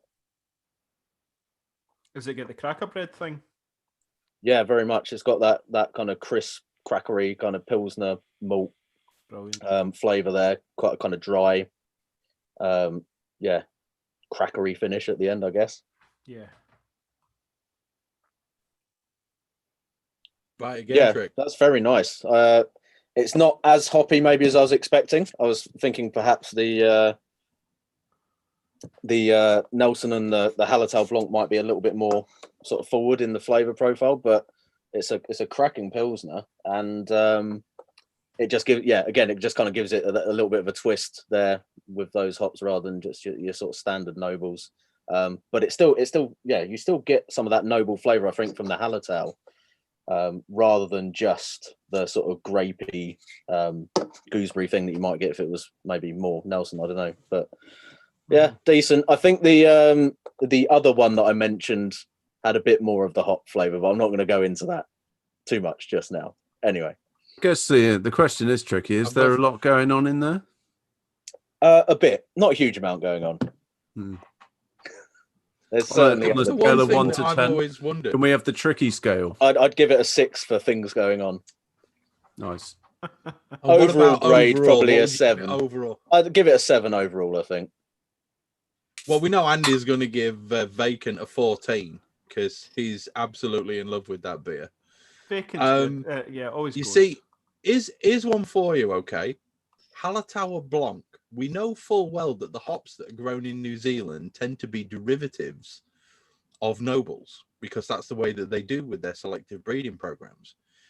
Do you reckon Hallertau Blanc was taken to New Zealand and became Nelson Sauvin? Have you checked this, Chris? No, I haven't. Oh, right, but I'm just thinking in my head. Or could it be the other way round and Nelson's gone back to Germany and then become Hallertau Blanc because it tastes more noble? That's possible. When it goes back the other way. That is possible. That is possible because we do know that the soil has a massive effect. This could be something. This just thinking about it, because I don't know of any other hop that I've ever tried that gives that white wine grapey thing. It's a flavour that is very specific to those particular varieties, isn't it? I think Nelson is like the uber, grapey, gooseberry, hit you in the facing, and Hallertau is just that sort of slightly more chilled out, noble version of it that's a bit more subtle, maybe. There we But go. yeah, And as we've said, that citrus thing that you get from the soil in New Zealand may well have given rise to that gooseberry kind of flavour, because it does have a higher alpha acid content, which is indicative of being, you know, a New World hop, one of the bigger New World hops. It might just be that one of them's gone one way, and when it's grown in a different climate in a different soil, it's come out as a different variety, a la Cascade / Taiheki. Well, they pair And up then you grow beautifully it in in this the beer UK and anyway. I it's think dirt. you could Yeah. absolutely smash through these if you were on them on a session. But So of those hops, would you No. guys think that, you know, how we're talking about doing a lot more kind of German lager styles? Is that something you would start to think maybe Hallertau Blanc, something maybe you want to try and go a bit more traditional than Nelson? Is that something you would maybe try? yeah, I think it's going to be, I'd definitely know, stick. it's going to keep you closer to the, Yeah. dare I say it, the guidelines on that particular style. But maybe with just Swear a to God, little I'm gonna bit, burn you all. a little bit of extra interest there. I think when you start throwing Nelson into stuff like that, then you are starting to push it, you know, a bit beyond that. You know, this Yeah, it's is your IPL type. Then, yeah, or something to go. yeah. I mean, this is fairly restrained in terms of the sort Yeah. of hoppiness on it. So I think this you know, this can pass as just a slightly you know, fruitier kind of pilsner rather than an IPL. I was maybe expecting it to come out more like an IPL based on what the brewery that it's from, but it's actually quite a sort of normal pilsner in a way, just with a bit of Nelson in there. So what's Chris got? I was going for the Conehead. Now, to be fair, Owen's already poured his and he's halfway through the pint, so I think he needs to do his next. Yeah, I've been doing my little. I have learned as the podcasts have rolled on over the weeks and months that don't crack the can as someone says, "Oh, it's your go," and then you pour the beer in, and then you go, "Oh, this is a beer I've never drunk before," and now I have to do a beer review on it, and it's only just gone in the glass. So now I've learnt to crack the beer early and have a sniff and all the rest of it. But anyway, I thought I'd start with a little game. Why don't you guys have a little guess on what style of beer my commercial is? Pilsner. Oh, You have to show us the beer. it's got to be. Didn't he tell us the options earlier? What were the options? If it's on, it's got to be. It'll be a dipper. Correct. It's a double IPA. Who do you think the double IPA is from? Is it Cloudwater? Incorrect. Verdant. Correct. Yeah. So today I'm drinking a can of Verdant Alan. Hello, Alan. Hey, everyone. Hello, Alan.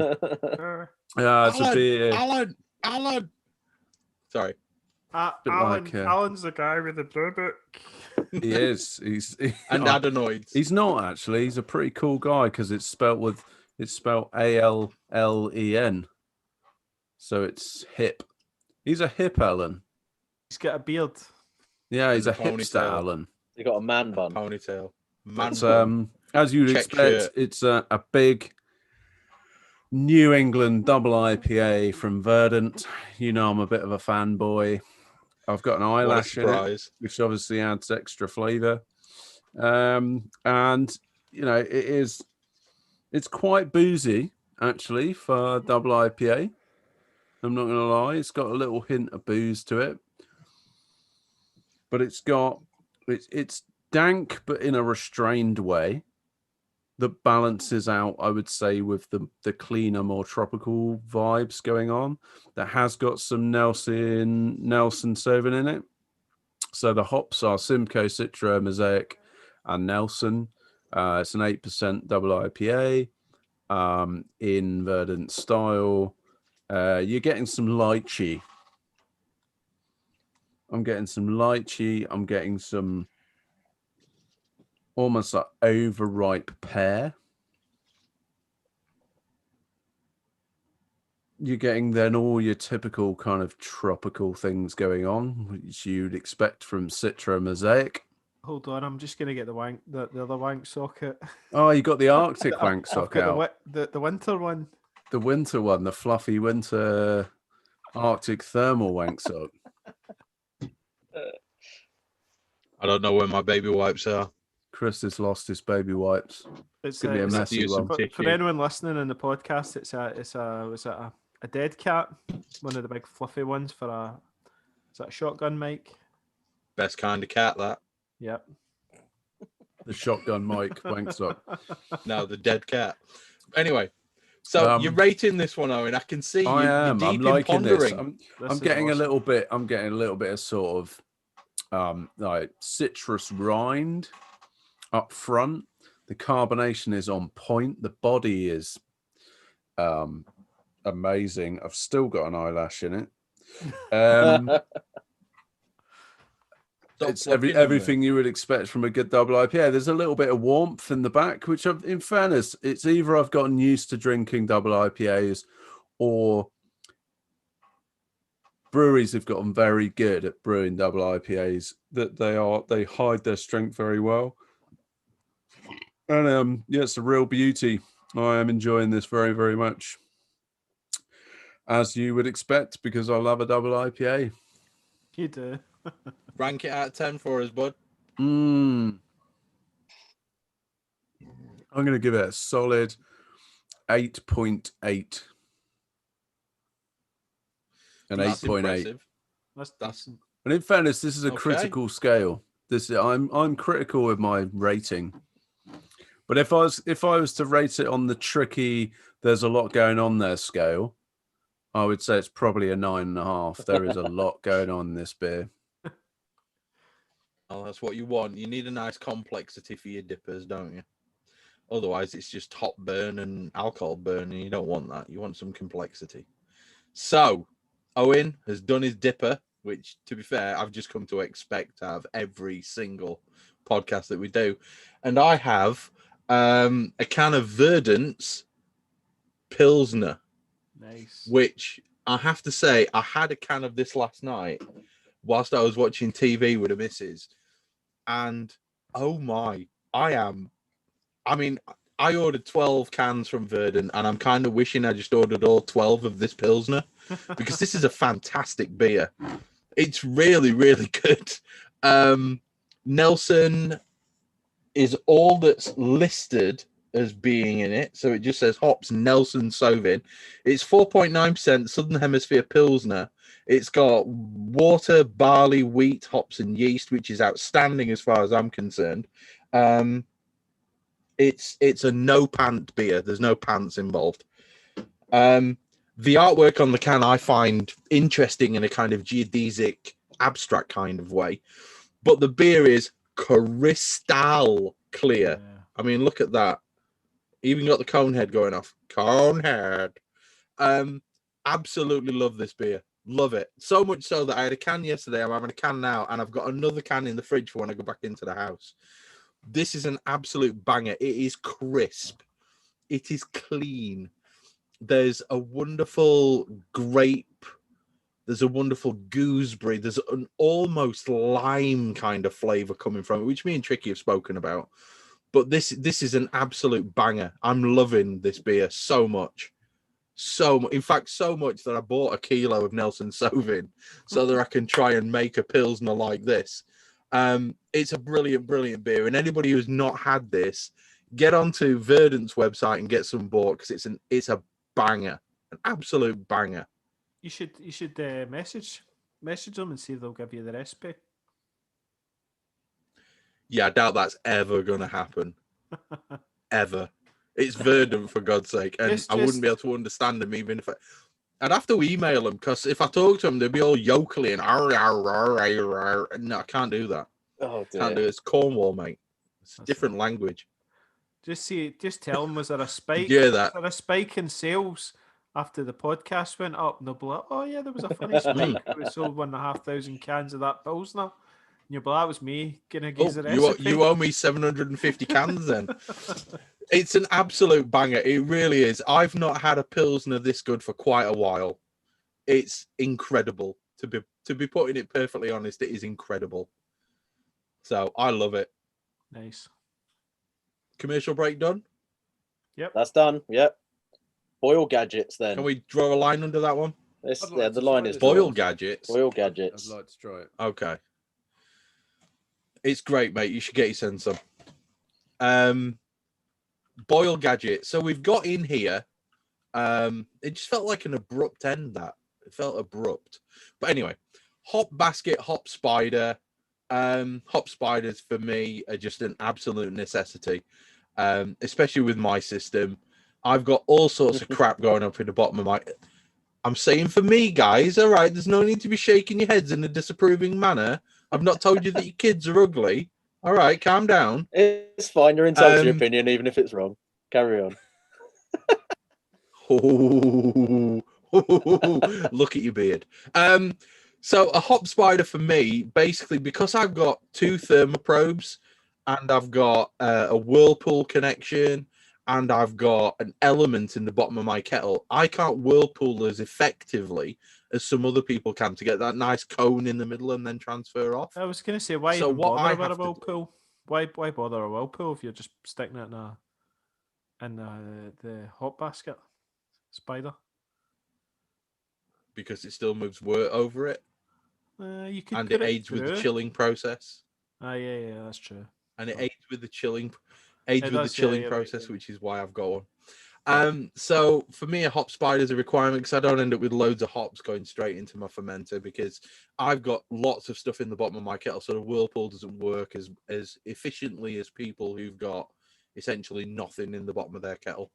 Other people's opinions may vary and may be wrong, Yeah. but for me, I just find it very, very useful for what I'm actually doing with my system. Well, to be fair, I think it is very much based on your own system and how you got it set up and what works for you. So, yeah, maybe saying you're wrong is a little bit harsh, but I think it's just there's many ways to approach it with this, and I've kind of gone full circle with this through trying pretty much all the different variations of it to eventually coming to the point where I basically just throw the hops in loose and just let them do their own thing. I do whirlpool.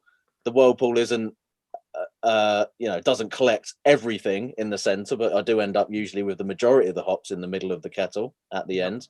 And what I tend to do is just run the wort straight out of the kettle through a bag that I would have used as a hot bag anyway. It's obviously been sanitized or whatever, and just collect any leftovers in that, and that seems to work quite well for me and is usually just a bit quicker than all the other methods. I never really got on with the metal hop spider that I had because it had razor sharp like metal edges on it, which would cut my fingers to shreds every time I was trying to clean it, and also collect all the bits of fluff off of the sponge or cloth or whatever it was that I was using to clean it. So I think I used that a couple of times, then bin that off. I've used just like standard bags quite a lot for hops, and I still use those for sort of leaf hops because they're a nightmare if you're trying to run those straight out of a tap. That's just going to block everything up. So I mean, it's a useful gadget depending on how you use it. I tend to just filter after the fact rather than during the actual boil myself personally, but I don't know what you guys do. I only use it for leaf hops, literally, because leaf hops are a nightmare. It will go into your pump and it will stop it from working. Generally I'll chuck my hot pellets straight in because the pump doesn't have an issue with that. And like you say, when you're chilling or when you're whirlpooling, you literally put the whirlpool on and let that run while it's chilling, and then you'll switch the pump off for a bit and let it all just kind of settle down, and then when you turn that pump on straight into the fermenter, no issues. Literally, you look in, there's a big cone at the bottom of my in the boil. So beautiful cone. Beautiful cone. That's that. Yeah, I've got a hop spider. I don't use it very often. I think a little bit like the mash bag. You've got, you get different. What's the right term? Sort of fineness of the microns, isn't it? It's micron. It's measured in microns, and I think some of them are really fine. And I think if you want to use a hop spider for pellets or whatever, I think you don't want to go too fine. You don't want to go too coarse, because particularly if you're recirculating through it, you have to be a bit careful, because otherwise you just get you just get immediate overfill, or the pellets will just kind of turn to mush as they do and just kind of feed through it anyway. So it's I think if you get the right sort of coarseness, then they're quite useful.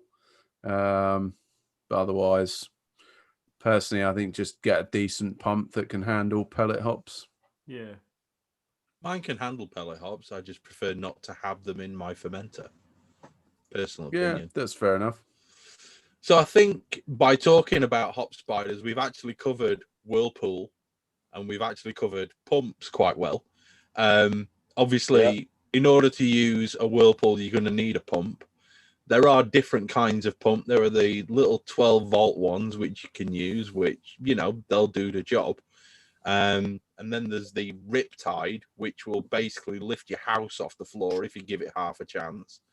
There's loads of different ones out there, and they all do the job. Pumps move liquid.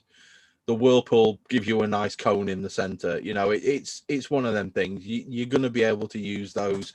They do come under a gadget because you don't need them to brew, but the reality is they will give you benefits if you do use them. For the a lot other of way people, to it's kind with of a big metal spoon. Kind of becomes a fundamental part of your system, the pump, if you're looking to do any kind of recirculation or whirlpooling or anything like that. So yeah, kind of a gadget, but something that you've probably just always had as part of the system, or obviously all-in-one systems will have it integrated anyway. So yeah, the cool. The one just to add and on, it serves so many purposes to pumps. Chris, you mentioned the Riptide there. I mean, over normal pumps, gadget, just going gadget, pure gadget on the Riptide. The cool things that's got is it's got a, what do you call it? It's got the bleed valve, so you can actually bleed out air on it, and then also it's got the clamp. So it's how was it the actual pump housing? No, the housing itself's got the kind of the clamp, no clamp lock, but what is it we use? I'm forgetting now.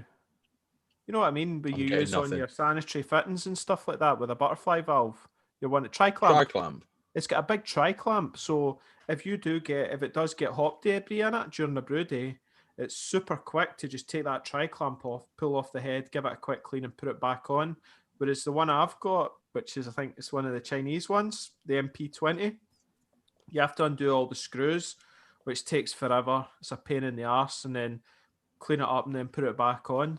So the Riptide is like, proper cool gadgetry engineering, but obviously it's also comes at a premium price. Yeah. And I also think 200 quid. The other problem you need to watch if you're going to get one is I think it's NPT threads rather than BSP.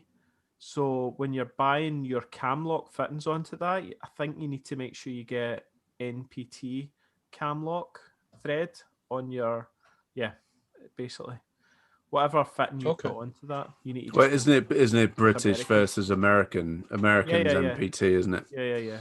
And whereas British is BSP. Work, 1/2-inch BSP. British standard pipe. Yeah.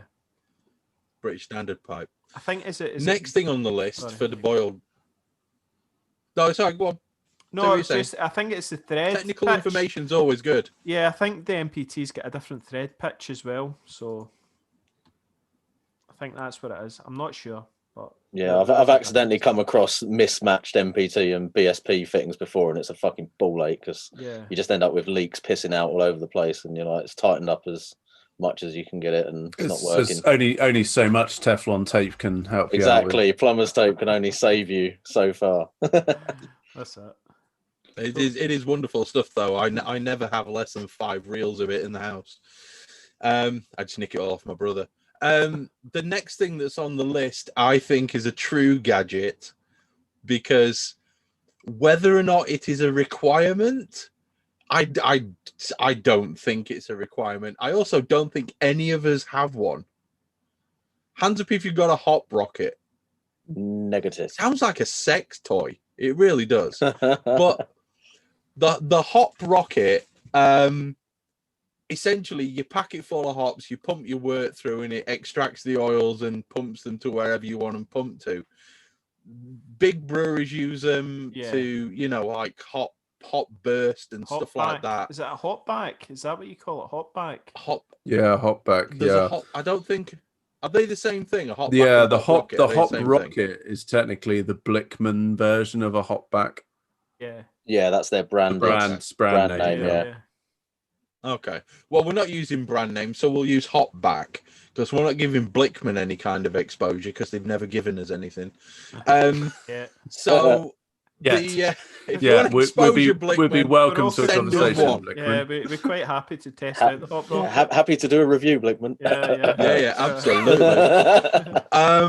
But the main thing for me is I'm not entirely convinced that it is something that you need on the 23-liter homebrew scale. There are different ways you can keg hop, blah, blah, blah, etc., etc. You can put more hops in, you can change the temperature, you can actually do the fucking chemistry and do the job right. But at the same time, there are people out there who use them, and they for me, of everything that we've talked about, come in as a gadget. Yeah. They are not required. It's a gadget, okay? If you've got a hot rocket, you've got something you do not need, and you're using it because you can, right? It's a purebred gadget, and I think for me it's a little bit too much. I don't think it's something that we need, but that's just my personal opinion. I don't think we need cats, but there we go. So but it's interesting. Point number 5 on. Yeah, I was doing some reading of my my Christmas reading material, the new IPA by Scott Yanish. I can't do a podcast. I cannot do a Hop Edition podcast with Scott Yanish. This is true. But there was an interesting piece that he did around a thiol that adds a kind of oniony flavor. That was something to do with oxygen ingress during whirlpools. Ooh. And he kind of made the suggestion that perhaps, hopbacks might be a useful kind of solution to potentially avoiding the risk of that oxygen ingress if you were to transfer the beer directly from the kettle to the fermenter via hopback. So it was I can see how that would work. It was an interesting thought. Because that's it depends on where your whirlpool attachment is though for your keg for your kettle though, doesn't it? Yeah, he made it if it's underneath the level of the liquid. Yeah. But he made a number of other interesting, more like obvious suggestions around making sure that your chilling equipment is free of oxygen or purged with CO2 if you're really anal.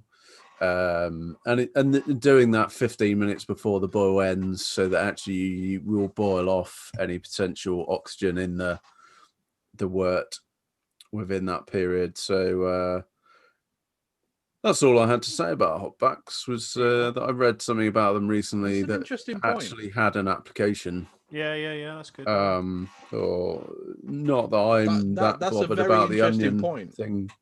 I actually, you tend to, as you know, I tend to drink quite hoppy beers, and the onion thing is kind of a part and parcel of that sometimes.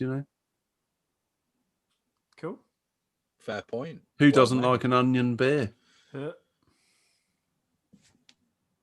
Me, I'm not a big fan of onion beers. Yes, it's not my first choice, I must say. I've not had that onion thing. Sorry, that was a very dry sarcasm there. No, I'm actually gonna pull something out right here because obviously not like on the video, but I was reading a really interesting sort of in fact, I was listening to it. I was listening to an episode of Experimental Brewing with Denny Conn, where he talks about his mushroom beers, and I'll be honest, I like mushrooms. I do. I think they're wonderful. I think they're absolutely fantastic in a casserole, and I'm never going to say anything in detriment to Denny Conn because the man is what that man doesn't know about brewing would fill a community library, right?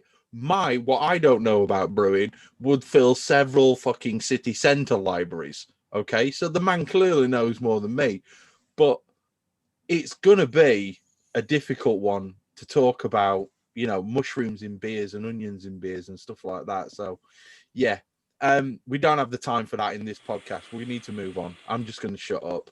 So the last thing on the boil gadgets would be, and I spotted this one because I'm a member of the Cheeky Peaks homebrewers group, and Cheeky Peaks have actually developed a ball glass with a ball valve with a sight glass built into it. Now, as far as cool shit goes, that's way up on my holy shitter meter. That one is. Yeah, I think that's a wonderful thing. I mean, why has nobody thought about this before? A sight glass built into your ball valve so that you can see the clarity of your wort if you're going to be recirculating. I think it's a wonderful thing. If you've got a fully enclosed system, it's a great addition, isn't it? Really, like you don't have that visual reference. Absolutely otherwise. Brilliant. I mean, the only observation there I I would say is like, if you were to drop it or break the glass, I mean, yes, you could replace the glass, but it completely knackers the ball valve. Yeah. So then you'd be without a ball valve though, until you fix it, so. No, because it's a 3-piece, so I assume that the end piece would bolt on where the other end of the sight glass actually fits. So I presume it would be a standard 3-piece with a cage built in between the second and third piece. That's what it looks like to me when I look at it anyway. Well, I think I've only seen it once when you showed it to me the other day. But if it's an I looked at the engineering of it, then if you break the glass, then would you still be able to use the ball valve? Can you remove the ball valve? Doesn't look like it. That's what it looked like to me. I thought it was integral. It looked like the actual sight glass was a separate part. If you're doing a brew day, you're pretty much screwed. But not to overlook the fact that it was very cool. Yeah, it's cool. Anyway, it looks good, doesn't it? Visually, it's definitely an appealing gadget. Yeah. I think it's a 2-for-1, isn't it? Like if you're in the game for a ball valve and you want a sight glass, who doesn't want a sight glass? Then it makes sense to maybe just go for the two for one. If you're going to be replacing a ball valve with one of the ball valves with sight glass, then why not just keep the ball valve? And if you break it, swap it out. Yes.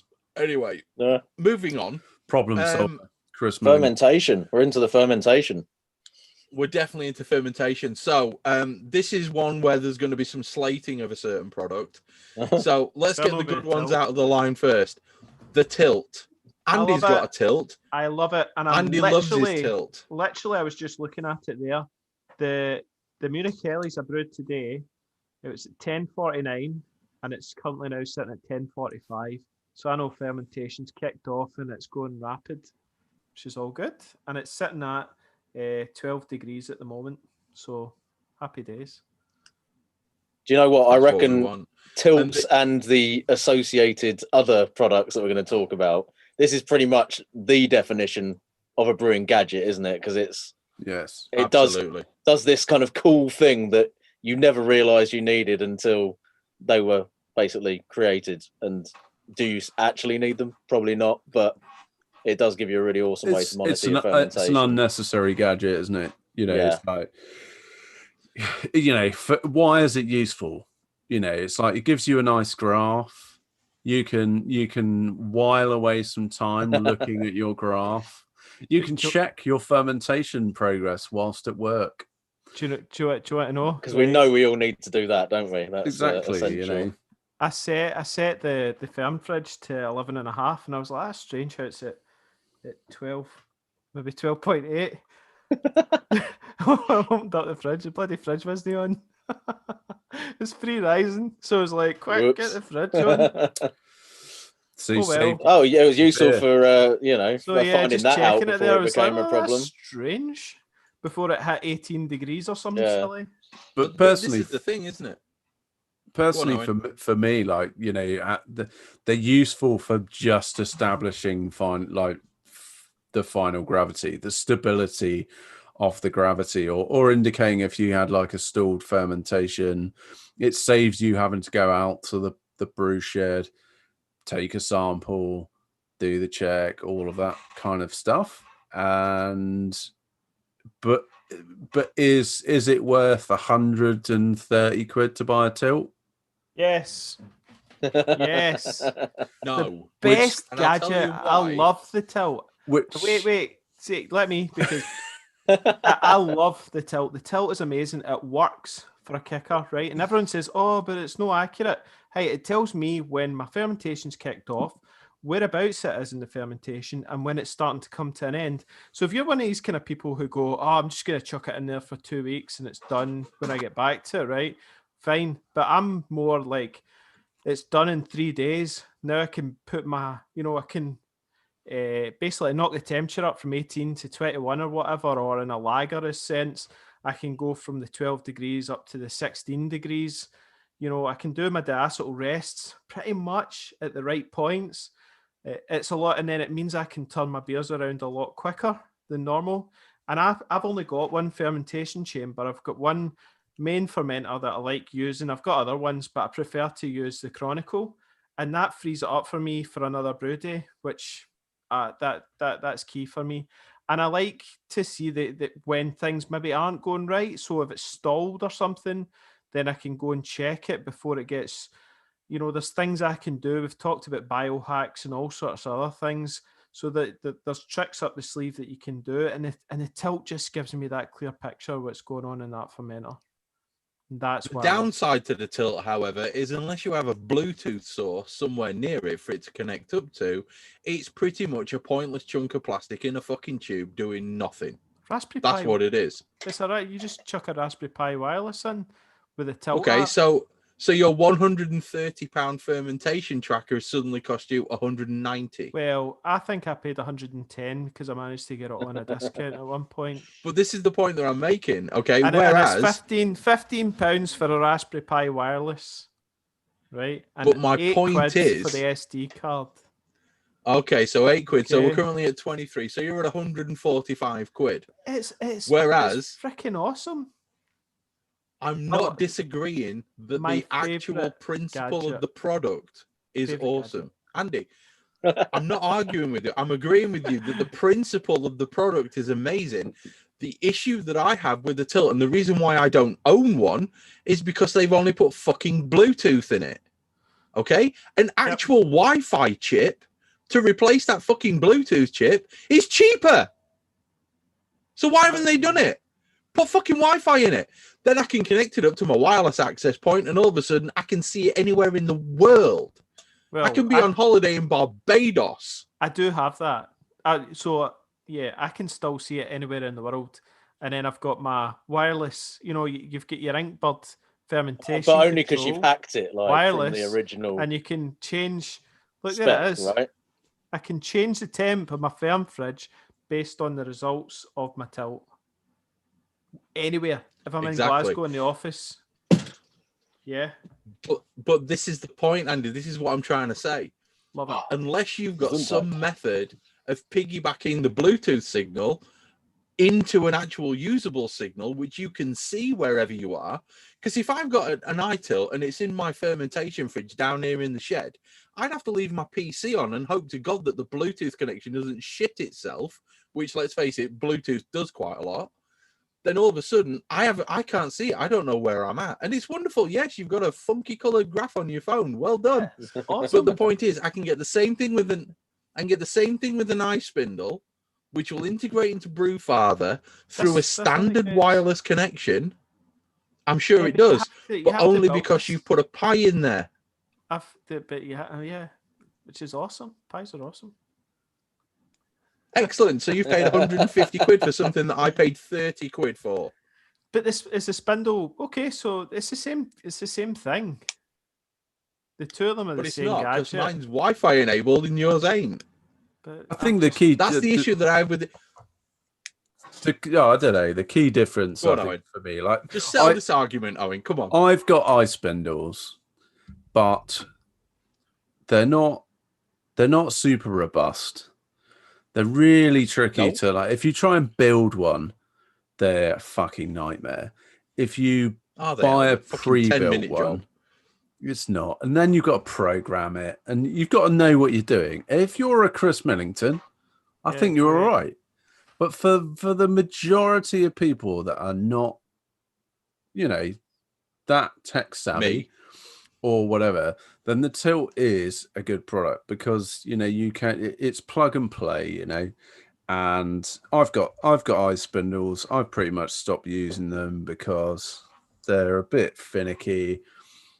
They are a good product, don't get me wrong, but there's a part of me that might even think about buying a Tilt at some point, just for the ease of use. Ooh.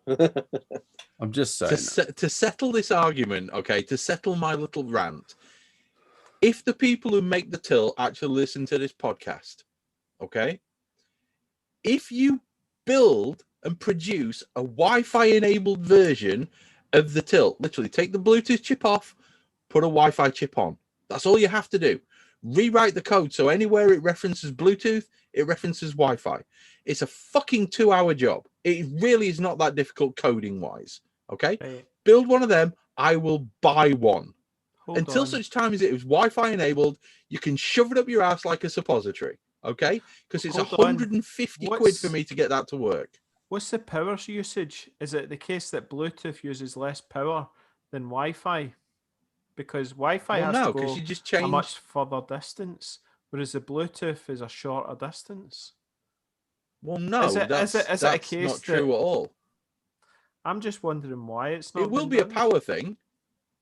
It will be a power thing, but to be fair, if I've got an 18650 battery in my iSpindle and I don't set the recording rate at a stupid thing like I did 15 seconds or whatever it was I set it out the first time I used it, and even then it lasted 3 weeks on a battery.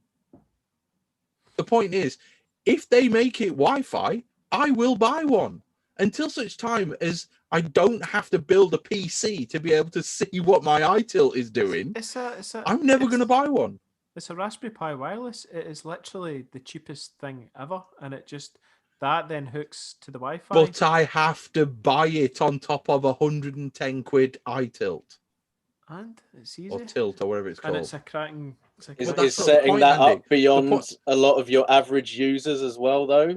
No. I mean, if you're gonna question, it's dead easy for folks. No, it's really easy. Really? Yeah. Okay. But that's not the point that I'm trying to make. The point that I'm trying to make is I'm just trying to point out to do that. If you're going to question like having to do stuff to set an iSpindle up, but then you have to do that to make a Tilt the equivalent. You could use an old iPhone. People use tablets. Some people put old tablets or old iPhones on their fridge, and then they I've seen that. To be fair, yeah. But I don't want to do that. I want something that's going to work out the box. Well, then, and an iSpindle works anyway. To be fair, that's not an iSpindle. Between an orange and a lemon. Right, I don't think mine work. I don't think we're gonna reach an agreement on that anytime soon. But let's move on to something. I'm sure you'll reach an agreement because I'm sure you'll all agree that instead of either of those, you'd much rather have a Plato bubble counter, wouldn't you? Because they're clearly the superior product, right? Can we just move on? I think whoever came up with that idea, whoever came up with the idea for any of the two Plato products that we're going to talk about, the bubble counter or the keg weigher, I mean, whoever it was who came up with those ideas clearly knew that people who were into homebrew will buy any old shit.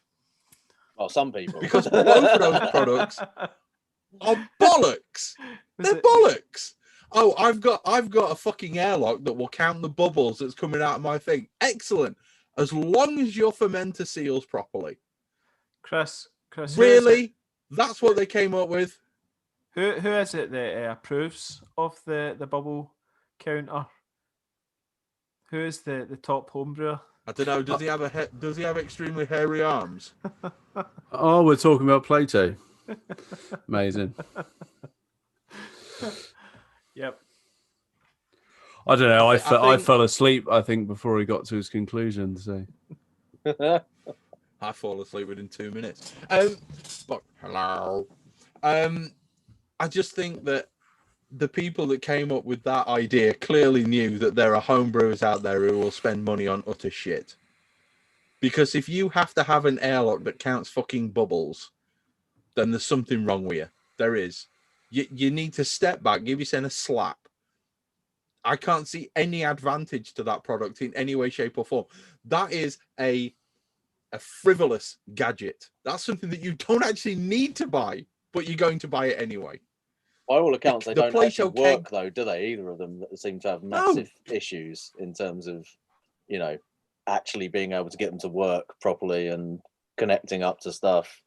I've seen loads of people posting about, I mean, like the keg thing, just not even being able to get it to, you know, be recognised by other stuff. So, you know, you're going to make a pointless gadget, at least make it work. Yeah, well said, Tricky. Well said. So it's a frivolous gadget that doesn't work, which is wonderful. By all accounts, you know, other thing not is speaking from personal experience the Plato kegware. This is where I'm going to agree with Andy that if you buy a Raspberry Pi and an old Wii Fit board, you can build a Plato kegware to tell you roughly how much is left in your system. Me and Santi actually sat down and worked out the coding that we would need to do to actually get it to read. So you need to know the final gravity of your beer, the volume of your beer going in, set it in your system, and then every time you pull a drink off, it will weigh it and tell you what the actual volume left in your keg is, not the weight. So it would actually tell you the volume. It would do the calculation for you. So, yeah, Plato can go away. Let's move on because I'm getting fucking ranty. Yeah, I don't know. The kegware's got a bit of legs in it. It's better than the bubble counter, but for 100, was it 100 odd? I love the fact per thing, like €100 per thing, and then you've got 6 kegs. Yeah, no. I just think like it's a little bit like the digital refractometer. You're trying to sort of solve a problem that doesn't really need to be solved. Yeah, it's over engineering something that wasn't an issue. If I want to know how much beer is in my keg, I'll pour another beer, and if I get foam come out of it, then I'll know I need to brew. Right, that's how I tell whether there's nothing left in the keg. I personally consider it part of the thrill of homebrewing, never knowing when that keg's actually going to kick and getting that. Like, oh no, it's gone. Keg roulette is a game. Keg roulette is a game. Yeah, it's wonderful. Exactly. Personally, like I had a keg kicked earlier, right? I actually quite like it when a keg kicks. Yeah, time to brew another one. Exactly. Yeah. I'm like, brilliant. I get to brew again. As it happened, I brewed this morning, so it's fine. But and I more or less never have less than 3 or 4 kegs on, so it's never really an issue for me. But Owen, I love you, man. Because that what you've just described it as is the Japanese are wonderful at this, okay? And I love the Japanese culture. I love the Japanese technology companies, but they are forever designing products for problems that don't exist, which I think is wonderful. And that's exactly what Plato have done. Yeah, I mean, it's great. It's not a problem that exists. In this day and age, there's a lot of people with more money than sense. And I think I heard a story a long time ago about, it was, I attended, or I visited one of the F1 companies in Oxfordshire. And they were talking, and I'll paraphrase. Well, we know which one that is. Which one is it? I can't remember. I mean, I've been there and I can't remember Mercedes. which one it was. Mercedes, right? I went to Mercedes and they were talking a bit about, and I'll paraphrase the story, about whether they could spend some money. And the crux of the conversation was the kind of the lead manager for the team was asking the owner whether he could spend some money on something. And the owner said, no, you can't spend it. And then eventually the owner said, will it make the car go faster? Yes, it will. In which case you can spend the money. So the question when you're thinking about brewing gadgets, it's always the question about, will it make better beer? Yeah. That's lean. If it's That's if lean, it's isn't it, if it's Owen? yes, then it's probably worth spending the money on. If it's no, I would cast some caution on whether it's really worth buying. So that's the question you need to ask yourself: will it make better beer? Or the other question is, will it make your brew day more efficient? Will it reduce the amount of time and effort? In which case, yes, that's good. Does it make life easier for you? Yes. There's a few key things you have to ask yourself. That's cool. That's where we should go with brewing. Does it make my beer better? Yes, tick the box. Does it make it easier for me to dispense beer?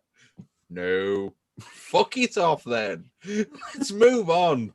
So we've spent enough time bashing Plato's let's move products. On indeed. Yeah. What the hell is a yeast By the way, brink? Plato, if you need a 2-minute plug for your products, do reach out to us. Yeah, we can handle it. We can handle it, Plato. So come on, Andy. What the fuck is a yeast brink? A yeast brink is a way of it's a container that you can basically take yeast out of the bottom of a conical fermenter and store it as such. You can extract it. So I bought the NorCal one, which comes with it's got a CO2 port on it, so it allows you to connect in a sight glass, and you hook it up to the tri-clamp at the bottom of your chronicle fermenter, any fermenter with a 1.5-inch tri-clamp, and it allows you then to have oxygen-free. You can purge it with the CO2. You just slightly crack it, and you can purge CO2, and then you can then open up the tri-clamp and then let the CO2 out the little. There's a little kind of ball lock thing, so you can let the CO2, and then that lets you capture yeast at the bottom. It's also sold as an oxygen-free dry hopper, but when you put pellets in the damn thing in the tri-clamp, it literally turns to mush and it doesn't go anywhere. So highly recommend not doing that.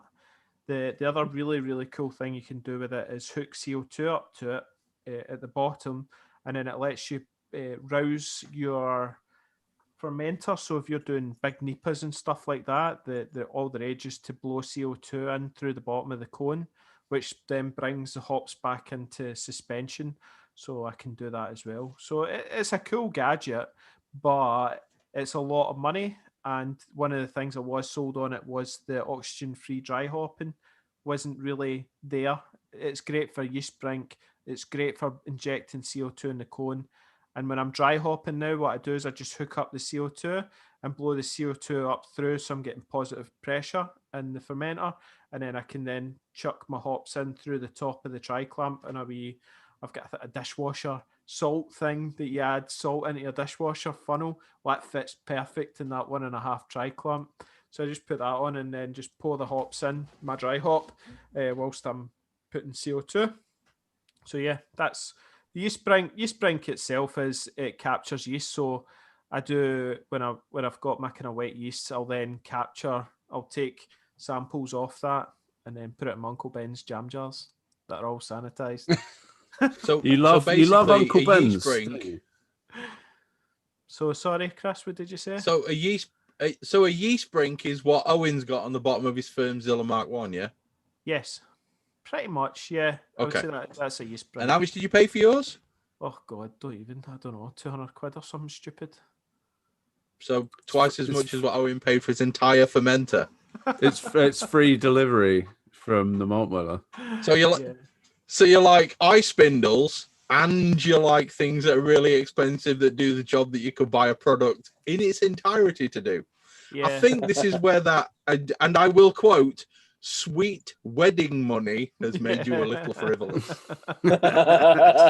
Okay. Will it make better beer? Andy? Yeah, it does. Probably not. Does it? No, well, yeah. I've got to pause it there for a second just to give a quick shout out to Alan Westcombe, who's just posted on the Facebook post for the YouTube feed that he's treating the missus to a romantic evening in bed with you guys on the TV. So, hey! Yeah. Hi, Alan and Mrs. How you doing, Becky? Oh, sweet romance. Yeah. Do you want another Yo, beer Becky, review, how Alan? you doing? What a night. Outstanding. Good. Yeah. Anyway, we need let's some of crack that on, because otherwise this shit. is going to turn into a biblical Yeah, another podcast. one. So, What was Yeah, it yeah, is. where were It we? most Inkbird temp definitely is. control.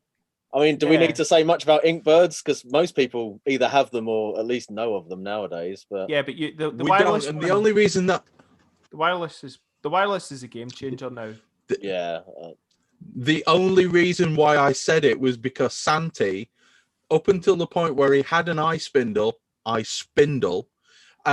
a Wi-Fi Inkbird, he couldn't, because he's a long distance lorry. Well, he's a lorry driver. I don't think he does long distance stuff anymore. But he can basically track his fermentation and set the cold crash going whilst he's in his truck. Brilliant. Can't fucking do that with a tilt, can you? Without putting a Raspberry Pi on it, bitch. Anyway, I do. That's exactly so what I yeah, do. that's kind of. Yeah, but you've Now, got a Raspberry Pi me on too. it. It's 140 quid. And what does that doesn't. let's not get back Do I into need that to shit again. separate Come you on, two? move on. I've got the exact same functionality. I'm going to stress. Anyway. Seriously, I'm going to square up to you, Andy. I hate it when you guys argue. Daddy Mummy gets and Daddy sad. are arguing. I know. They're at it again. So yeah, you pair that with a Firmzilla, with like a spunding valve on it, and all of a sudden you've got a really, really nice fermentation setup. Yeah. Okay, so you Big control time. your temperature accurately. You've got your ability to measure the final gravity, and when it clicks off, you can then set your cold crash going. The whole thing works really, really well. And spunding valves as well. We're gonna cover spunding valves. Basically, you need them for pressurized fermentation, unless you want to create a bomb in your Well, a fridge. Firmzilla So, isn't really a spunding valves- Firmzilla unless you have the spunding valve. For me, Yeah. it's like it's just No, a then it's just a round bog fermenter. standard fermenter, isn't it? So for me, like the Firmzilla itself is not the gadget; it's the spunding valve, isn't it? That's the key component. I don't know. I think it It depends is. what Firmzilla you're using. You know, you guys use all rounders, which in effect, Yeah. To be fair, the one with the dump valve and all that shit is that's a bit different. So I've got a Gen 1, Firmzilla with the dump valve and the butterfly valve on it and the collection jar and all that sort of jazz, which is, it's quite useful at times. Do you use it much, genuinely, or? I think sometimes, like, if I want to dump the yeast off a bit, if I want to dry hop it, sometimes I use it. Most of the time, in fairness, I just dry hop from the top. I don't. One thing I would say with that, I think, as far as comparing it to the all-rounder, the ability to drop the yeast out and or collect it is probably the main difference, because you can do pretty much oxygen-free dry hopping with the all-rounder if you just run O2 in via the dip tube while you're popping the top off and putting the dry hops in, because you can create CO2. CO2. Sorry. That's what. So don't do that. That would be wrong mess.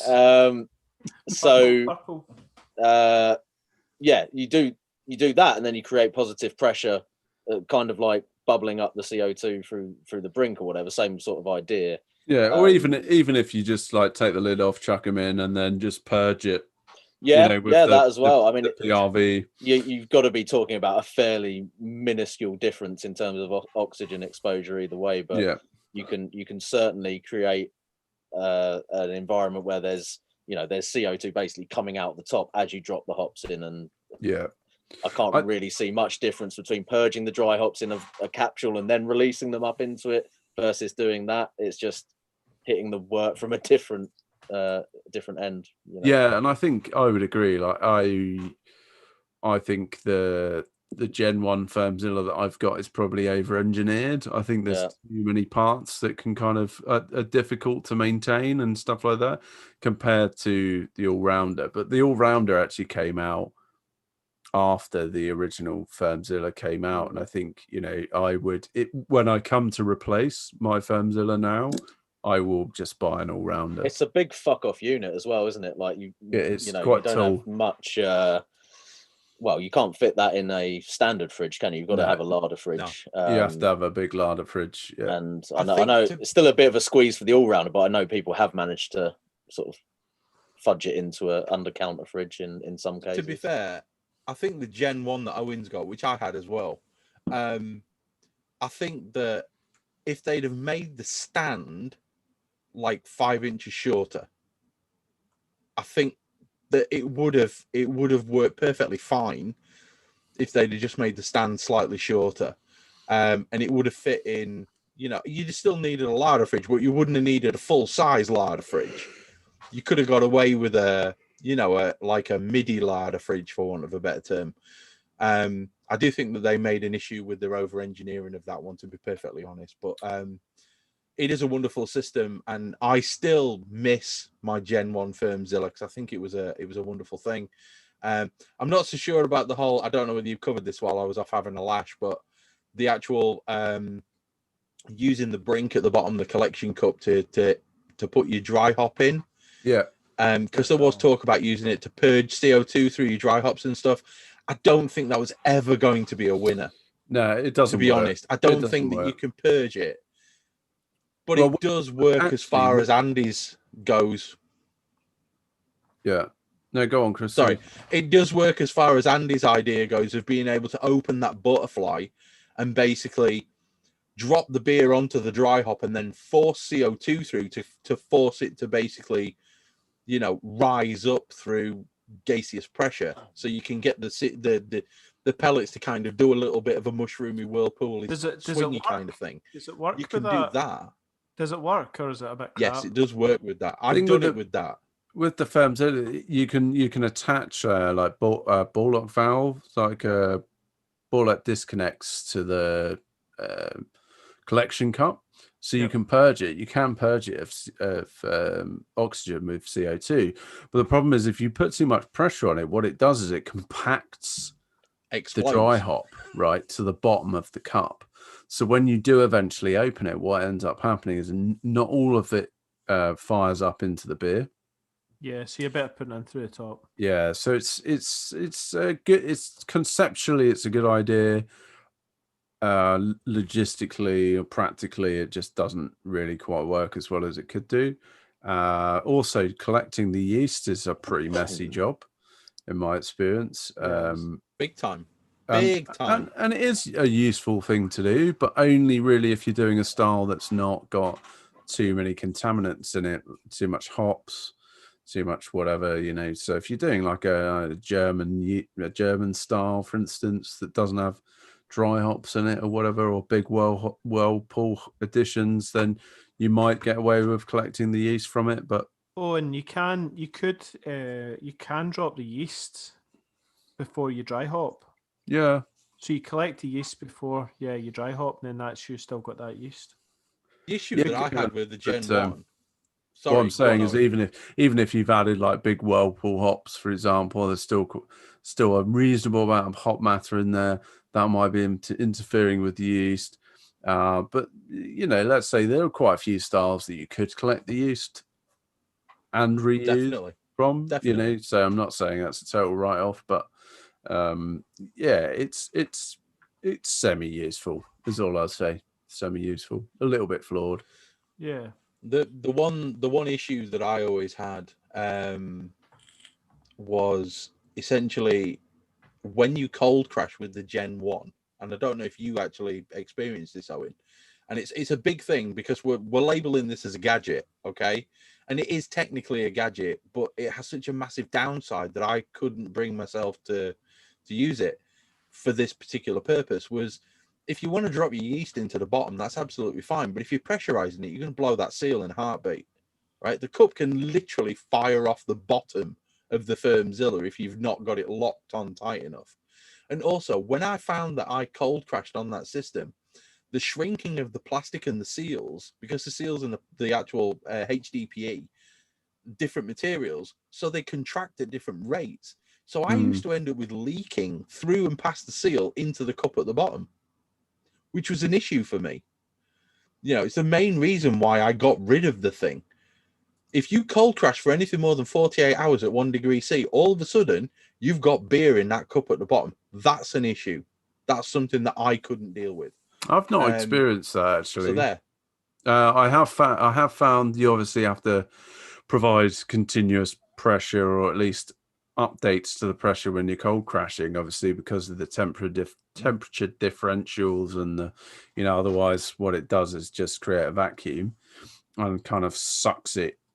It basically implodes the plastic fermenter. But I've not experienced what you've experienced. So there are some flaws in that respect, but definitely. But that would be the same with any pressurized fermentation vessel. With changes in temperature. Yeah, the flaws that you're talking about definitely happens with the all-rounder, and I've noticed it when I clean it with hot water and then I put Star San in, which obviously I put in cold. I found that you can get some crushing of the vessel from that, so I have to leave the purge valve open to allow the air pressure to equalize. But yeah, let's move on, because everybody seems to be getting a bit annoyed at the amount of time that this is taking. Can you guys whip through these dispensing bottling ones? Because to be fair, none of them I've really used aside from floating dip tubes, mini regs, inline regulators. In fact, I've used most of them. You've used loads of them. You guys whip through it fast. I'll shut up. All right, I'll shut up. Carbonation caps. Actually, I think these are probably one of the sort of handiest multi-purpose gadgets that you can have. Particularly if you're obviously kegging and stuff, it's going to be fucking useless to you if you haven't got any CO2. But so I've used them. See with the kind of bucket fermenters or the kind of basic ones. You don't have a dry clamp. You can stick one of those things in a bung, and then you can put CO2, and that's a good way of getting CO2 into a fermenter. So you can pressure transfer sort of thing. Again, that's one really good example. There's all sorts of different things you can use them for. Line cleaning. Their obviously main intended purpose is like actually putting it on bottles to either fill them, or you can do quick carbonation with them as well if you want. So I've used it in the past to like the dregs that you've got left over after filling a keg, just chuck them into a 2-litre bottle, inject it with CO2 with a carb cap, shake it about, and then you can drink that beer pretty much straight away.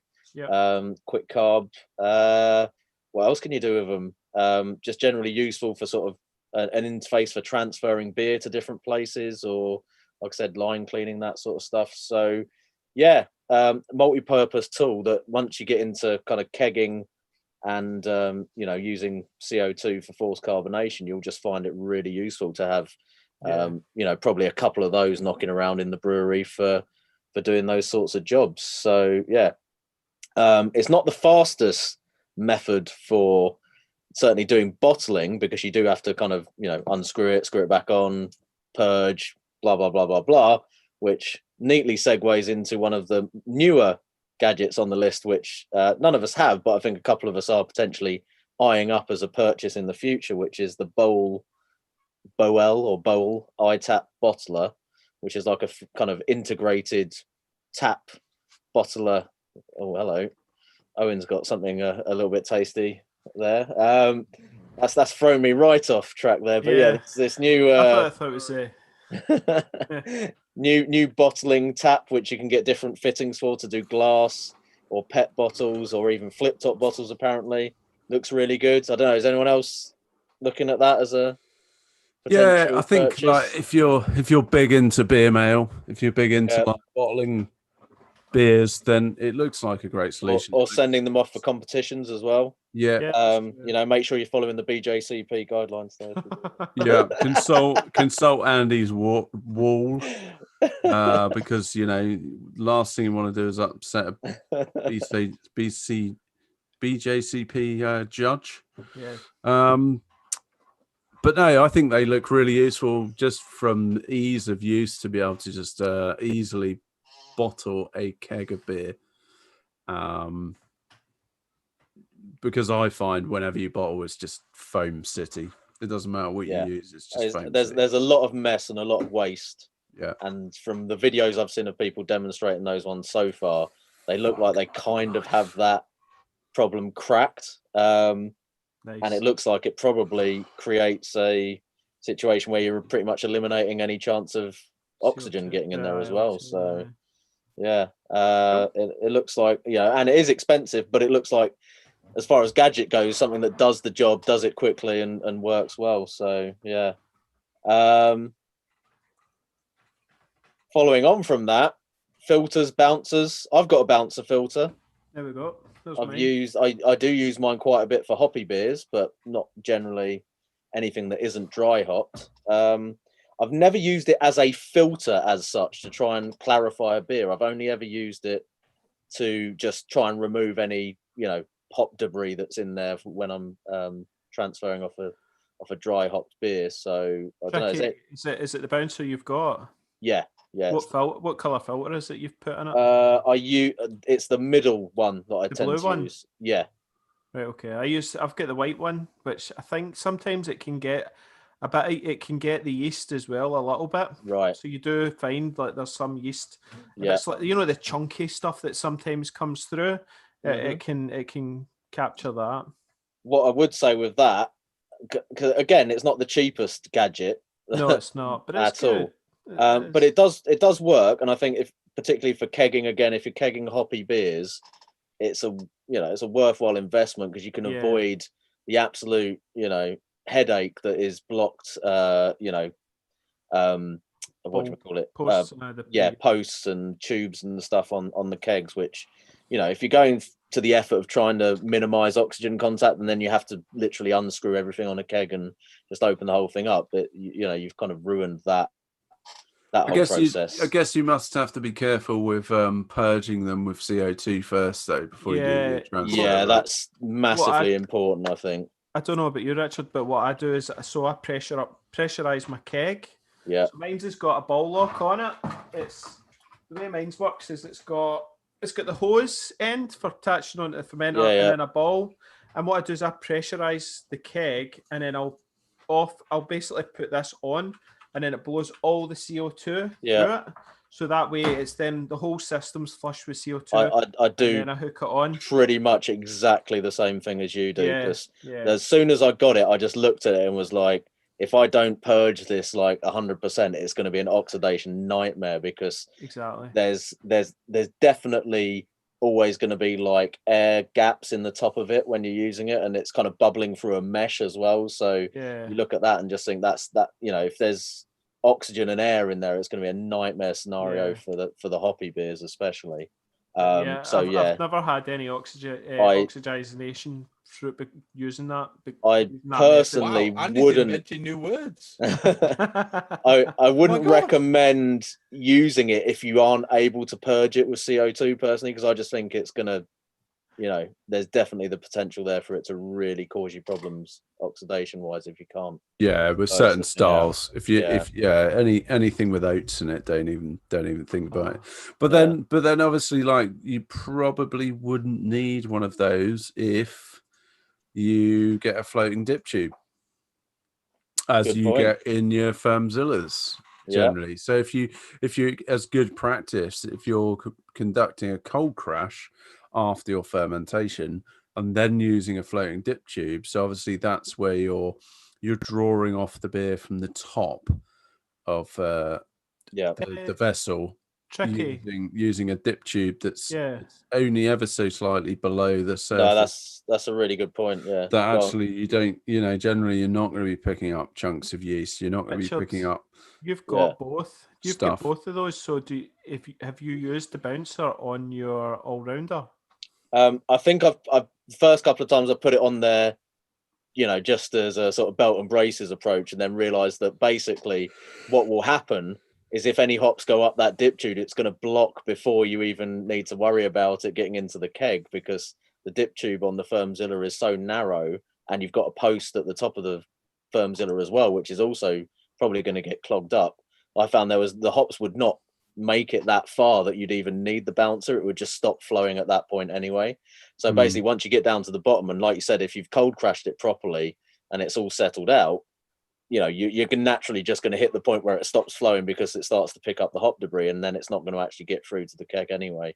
So it's basically pointless using it with the Firmzilla as far as I've found, if you've cold crashed it properly.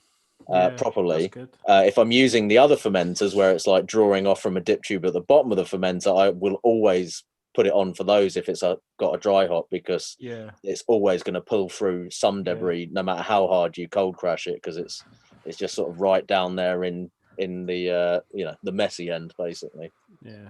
Well, the No, Marzen. no one likes the messy end, do they? No. The Marzen had nothing in it. I don't know. Chris looks like he might like the messy end. In certain situations, perhaps. Every hole's a goal, gents. Yeah. Every hole's a goal. That's not what I was talking about. Oh, What I was thinking what does about. he mean? You dirty, dirty boy. Cool. So Yeah, that's the bouncer. So the bouncers are a wonderful thing, and I've seen lots and lots of people actually using them. I'm going to apologise to Tricky for the editing nightmare I'm about to give him, because I'd slouched down in my chair because these pricks were talking about BGCP guidelines again. Creak. The next thing on the list is the inline regulators. These are the ones that you get from who is it? Kegland. Kegland. The little white things. So you can basically run through. I've got 6. So you can run through. I know. Tell me about it, aren't I? Arc at me, eh? But yeah, I find that they're absolutely wonderful. I just basically set my regulator to 40 psi, and then I control all the rest of the pressure through the mini regs, the little inline regulators, because then I can be carbonating at 35 psi, serving at 8 psi, as well as serving my Marzens or my lagers or my Hefeweizens at an appropriate pressure, and they're cheap as chips. Yeah. The only downside is you have to replumb your entire gas system to use 5/16 tubing, which didn't really matter to me because I had a mate around the corner who wanted all my quarter FFL to 3/8 John Guest fittings anyway, because he was setting up his manifold system. So it didn't matter to me. He paid for the 5/16 and I gave him my 3/8. Everybody was happy. You know, everyone's a winner. But they are wonderful things, and it also allows me, because I've got one connected through the back of the fermentation fridge to connect onto the Firmzilla, so that I know that when I'm transferring the beer, I've always got 12 psi going in, and I set that to 30 psi or just under 30 psi. I think it's about 28 psi.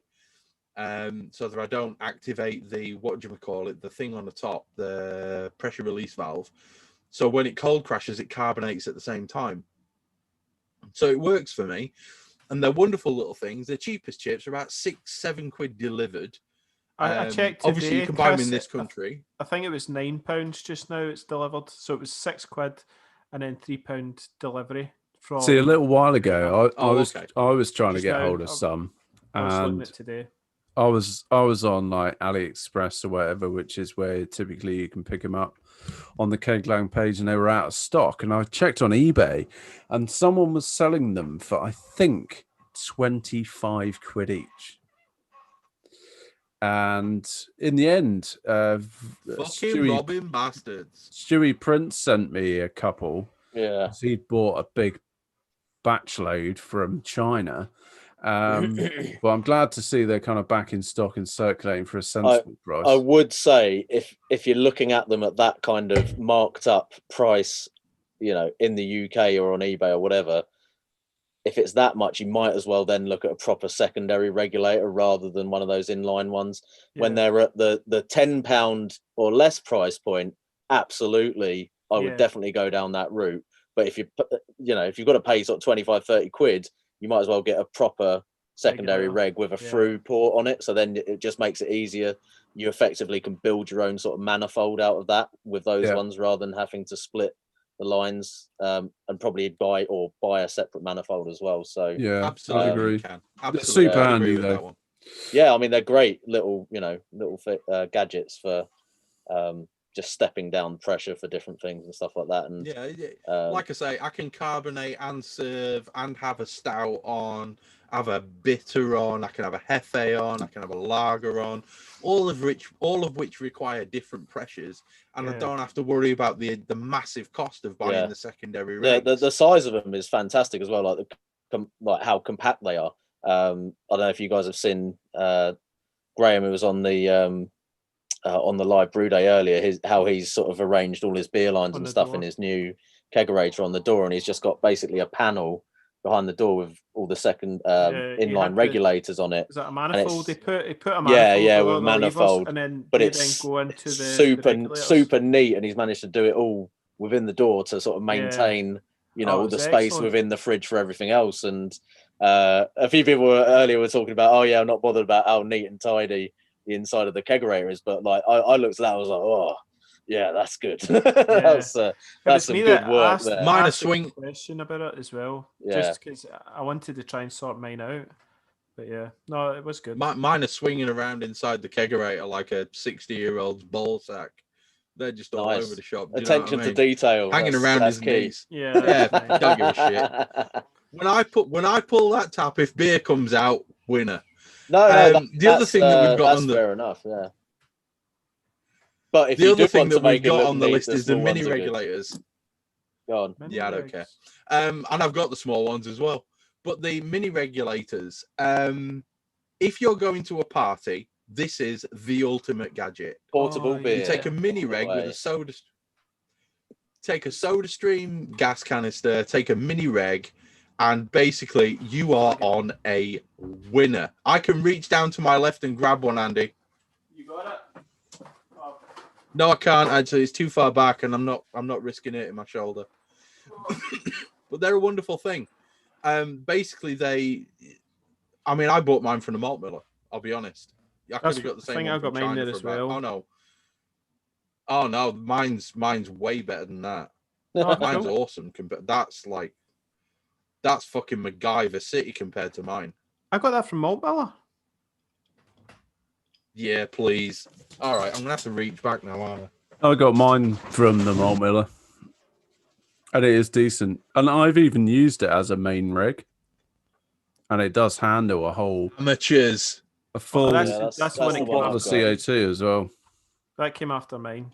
Yeah, that's the better one, Chris.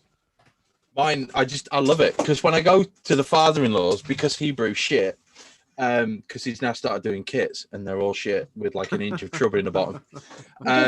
I just literally fill up a 10-litre keg. I'll purge it, transfer from one of my kegs into it, take it with me. We drink from that. Everybody's happy. Wonderful, happy days, smiley, etc. And then it's also really useful if I make rhubarb wine to get the mother-in-law absolutely fuck-a-doodled. Because she will sit and drink 18% rhubarb wine, and then she gets so funny. But yeah, it's one of them things. It's like they're a wonderful thing. Portable beer.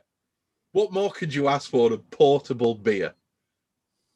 It's also great just when you need to sort of plug gas into something and you don't want to have to, pull tubes off of the main system or whatever you've got there. So I found it really handy just for like, oh shit, that needs a little bit of pressure on it or something, but it's not in the, if you've got a keg that's outside of the keezer or think, just random shit like that. So it's kind of like the carbonation cap, that and the mini reg together with a fucking soda stream bottle or whatever just means that I can basically, wherever I need a bit of CO2, I can kind of work a way out to get it in there.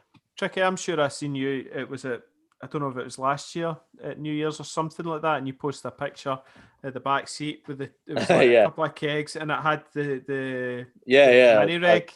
I took it down to my sister's house at Christmas last year and had a full keg and a mini keg, and just took the soda stream bottle and the mini reg, and that was draft beer all through Christmas. Even though I was at somebody else's house, I just left it outside because it was cold. So obviously I didn't have anything to chill it down, but I just left it outside the back door with the mini reg on it. Had chilled, carbonated draft beer all the way through Christmas. So, perfect.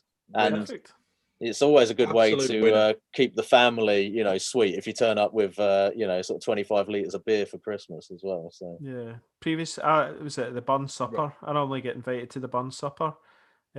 And I just turn up. Everyone else has get these tins of Tennants and all that, and I just turn up with a 19-litre keg for there's 4 of us. I just turn up with the 19-litre keg, party tapping that mini reg. This is how you do it, boys. This is how you do it. We've got a bottle of whiskey, and a big keg, and we just get blitzed on a full keg. I've got a mental image right now, Andy, of you walking in a pimp suit with a big purple hat, your wank sock on the end of your dick, a feather sticking out the top of it, and some music going. Bow, bow, tick, tick, tick, bow, bow. Fuck you, amateurs, and then putting your keg down. Because Okay, like tenants. it's like a village hall sort of thing. So there's no draft beer in the place. So I'm turning up with the the You're walking in bar. with the pub. Yeah, the pub. Well, So, that's exactly very what they're popular. for. They're a wonderful thing. And to be fair, if you do have like, I mean, I have to go to the in-laws. I have to go to the in-laws. And then you've got like parties and stuff that you go to. If you've got a 10-litre keg and a party tap and a little mini reg and a soda stream bottle, it's not that much more hassle than carrying like 3 bottles of Diamond White, is it? Dead easy. Not that I drink Diamond White. You know. Anyway, moving on. So we're coming up to the end now. You'll be glad to hear we're 2 hours and 50 minutes in. We're going to keep this one under 3 hours. So Tricky's still got a wife when he goes back in the house. So what is your can't live without brew gadget? Now, mine is one that we've not even mentioned because it is such a large gadget, but it is my electric brewery Raspberry Pi craft beer pie controlled brewery panel. I could not live without it. I couldn't. It makes brewing so easy for me. Yes, it's an expensive gadget. Do I need it? Probably not. Do I want it? Absolutely. I bloody want it, which is why it is my essential cannot live without gadget. I love it. It's amazing. Yeah. It's kind of like the Tricky's gonna build culmination one of as well. many gadgets all coming together to father this love child mega gadget, isn't it? I think. It All the is. tech It that you've is got a. in there. It is a. It's a Transformer mega brewery gadget. Yeah. I mean, you say we didn't mention it in this podcast. We did dedicate an entire podcast to it before. Yeah, go back to so- that one if you want to learn more. It's a good point. It's a good Yeah. point. Well made, Andy. Well made. So, Andy, what's yours, and can I guess? Tilt. I love my tilt. Absolutely tilt. Yes. And I've made my point in this podcast already about the tilt. I just love it. Don't start arguing again, Yeah, please. please. I've registered my objection. Let's move on. Yep. Owen, he's just taking his headphones off. I That don't was know what good he's doing. I timing, think he's wasn't it? broken something. He's probably reset. We've his got an up PC. close and God. personal of his nipples. His very hairy nipples. You probably find that. It's I think gonna that was put his just his headphones back jumper. on. He I'm is. not sure that was Owen. the nipple. Owen. Owen, what's your cannot live without brew gadget?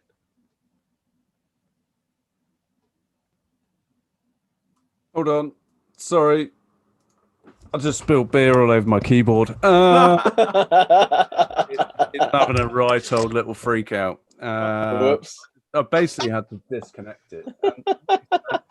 I spilled a really beautiful beer over my keyboard. Mine's Firmzilla. You know, I think the advent of pressure fermentation, it's just so useful. I think actually the biggest thing has been oxygen-free transfers. You know, and to have done it in a really sort of easy to do. It's got the floating dip tube, so it's a whole load of gadgets all in one solution. So that's mine. I Good choice. think that's a Agree. great. I think that's a fantastic choice. Oh, Tricky Dicky, what you got?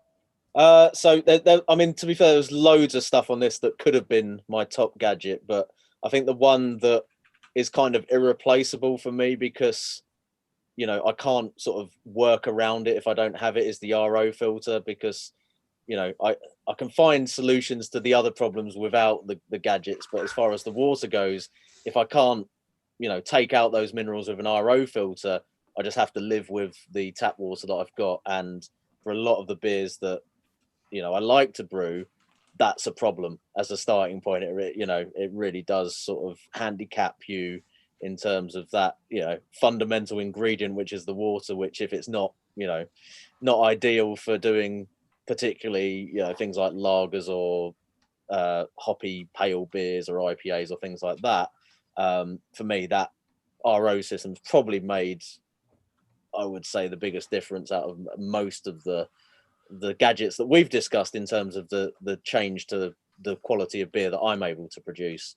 But that's mainly based on the water that I have to start with. So, you know, obviously if you've got great water like other people, you don't have to worry about it so much, which is why we get a little bit jealous of certain people with their fantastic tap water. Yeah, I just turn it on and you don't 10 need to tell seconds us later, again. my Thanks kettle's though. filled. Thanks.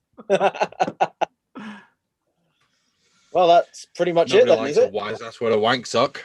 That is it. So what we've done there is we've given you, maybe not all of them could be classified as a gadget, but they are things that we use within our brewing, or that we know of that we want to include within our brewing, except for anything with Plato written on it.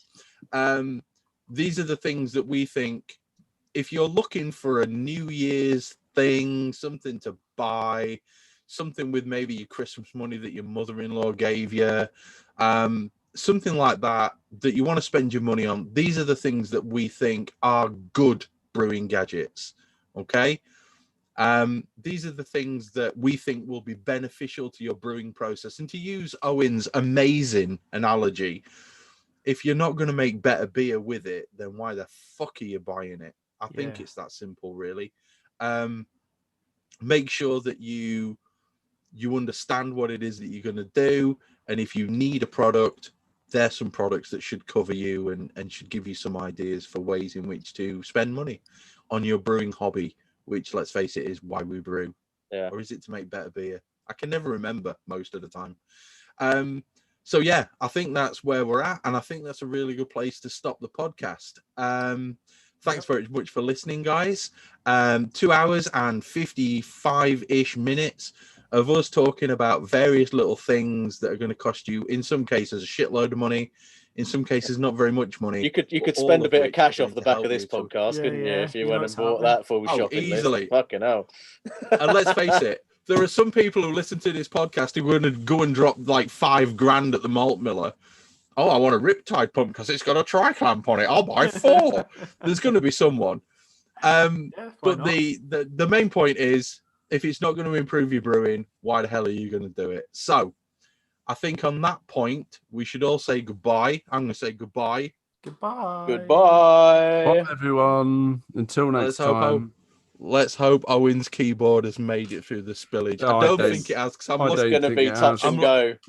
I've seen this massive long line of zeros that's appeared on the notes. Yes. He's got problems. Not to mention, I spilled an 11% Imperial Stout over it. So. No. Oh, no. Moment of silence for the fallen beer. Not just any 11% Imperial Stout. It was an Omnipollo 11% Imperial Stout. Dude. Well, at least the keyboard's going out happy, eh? He's, Yeah. Oh, I'm going to go and cry. Anyway, on that note. Take it See you next time. See you later. Bye. It's all right. Oh, sorry, guys. That was such a fucking ball ache. Don't worry about it, Owen. These things happen, mate. Oh, need a pish. Literally, like, it turned down the volume. It fucking just started scrolling the page. Everything just went haywire for 5 minutes. Anyway, I'm going to go and get some toilet roll. Oh, no. We're at that point. Jesus. I knew that one was going to be a long one. I didn't think it was going to be quite that long.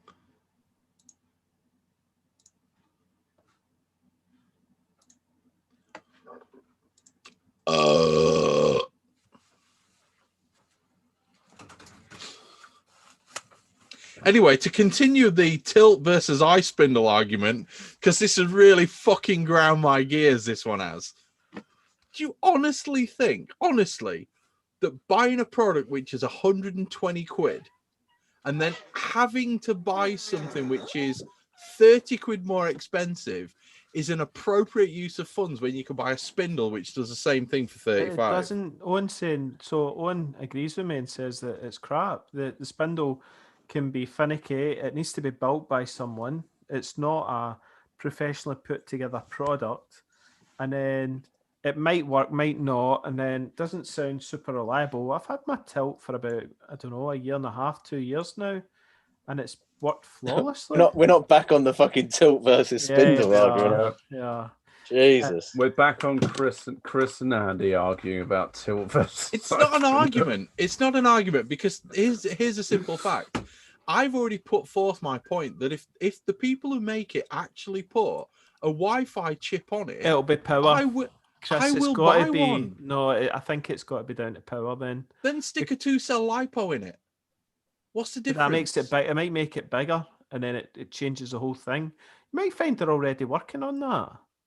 And if they are, and one gets released, I will buy one.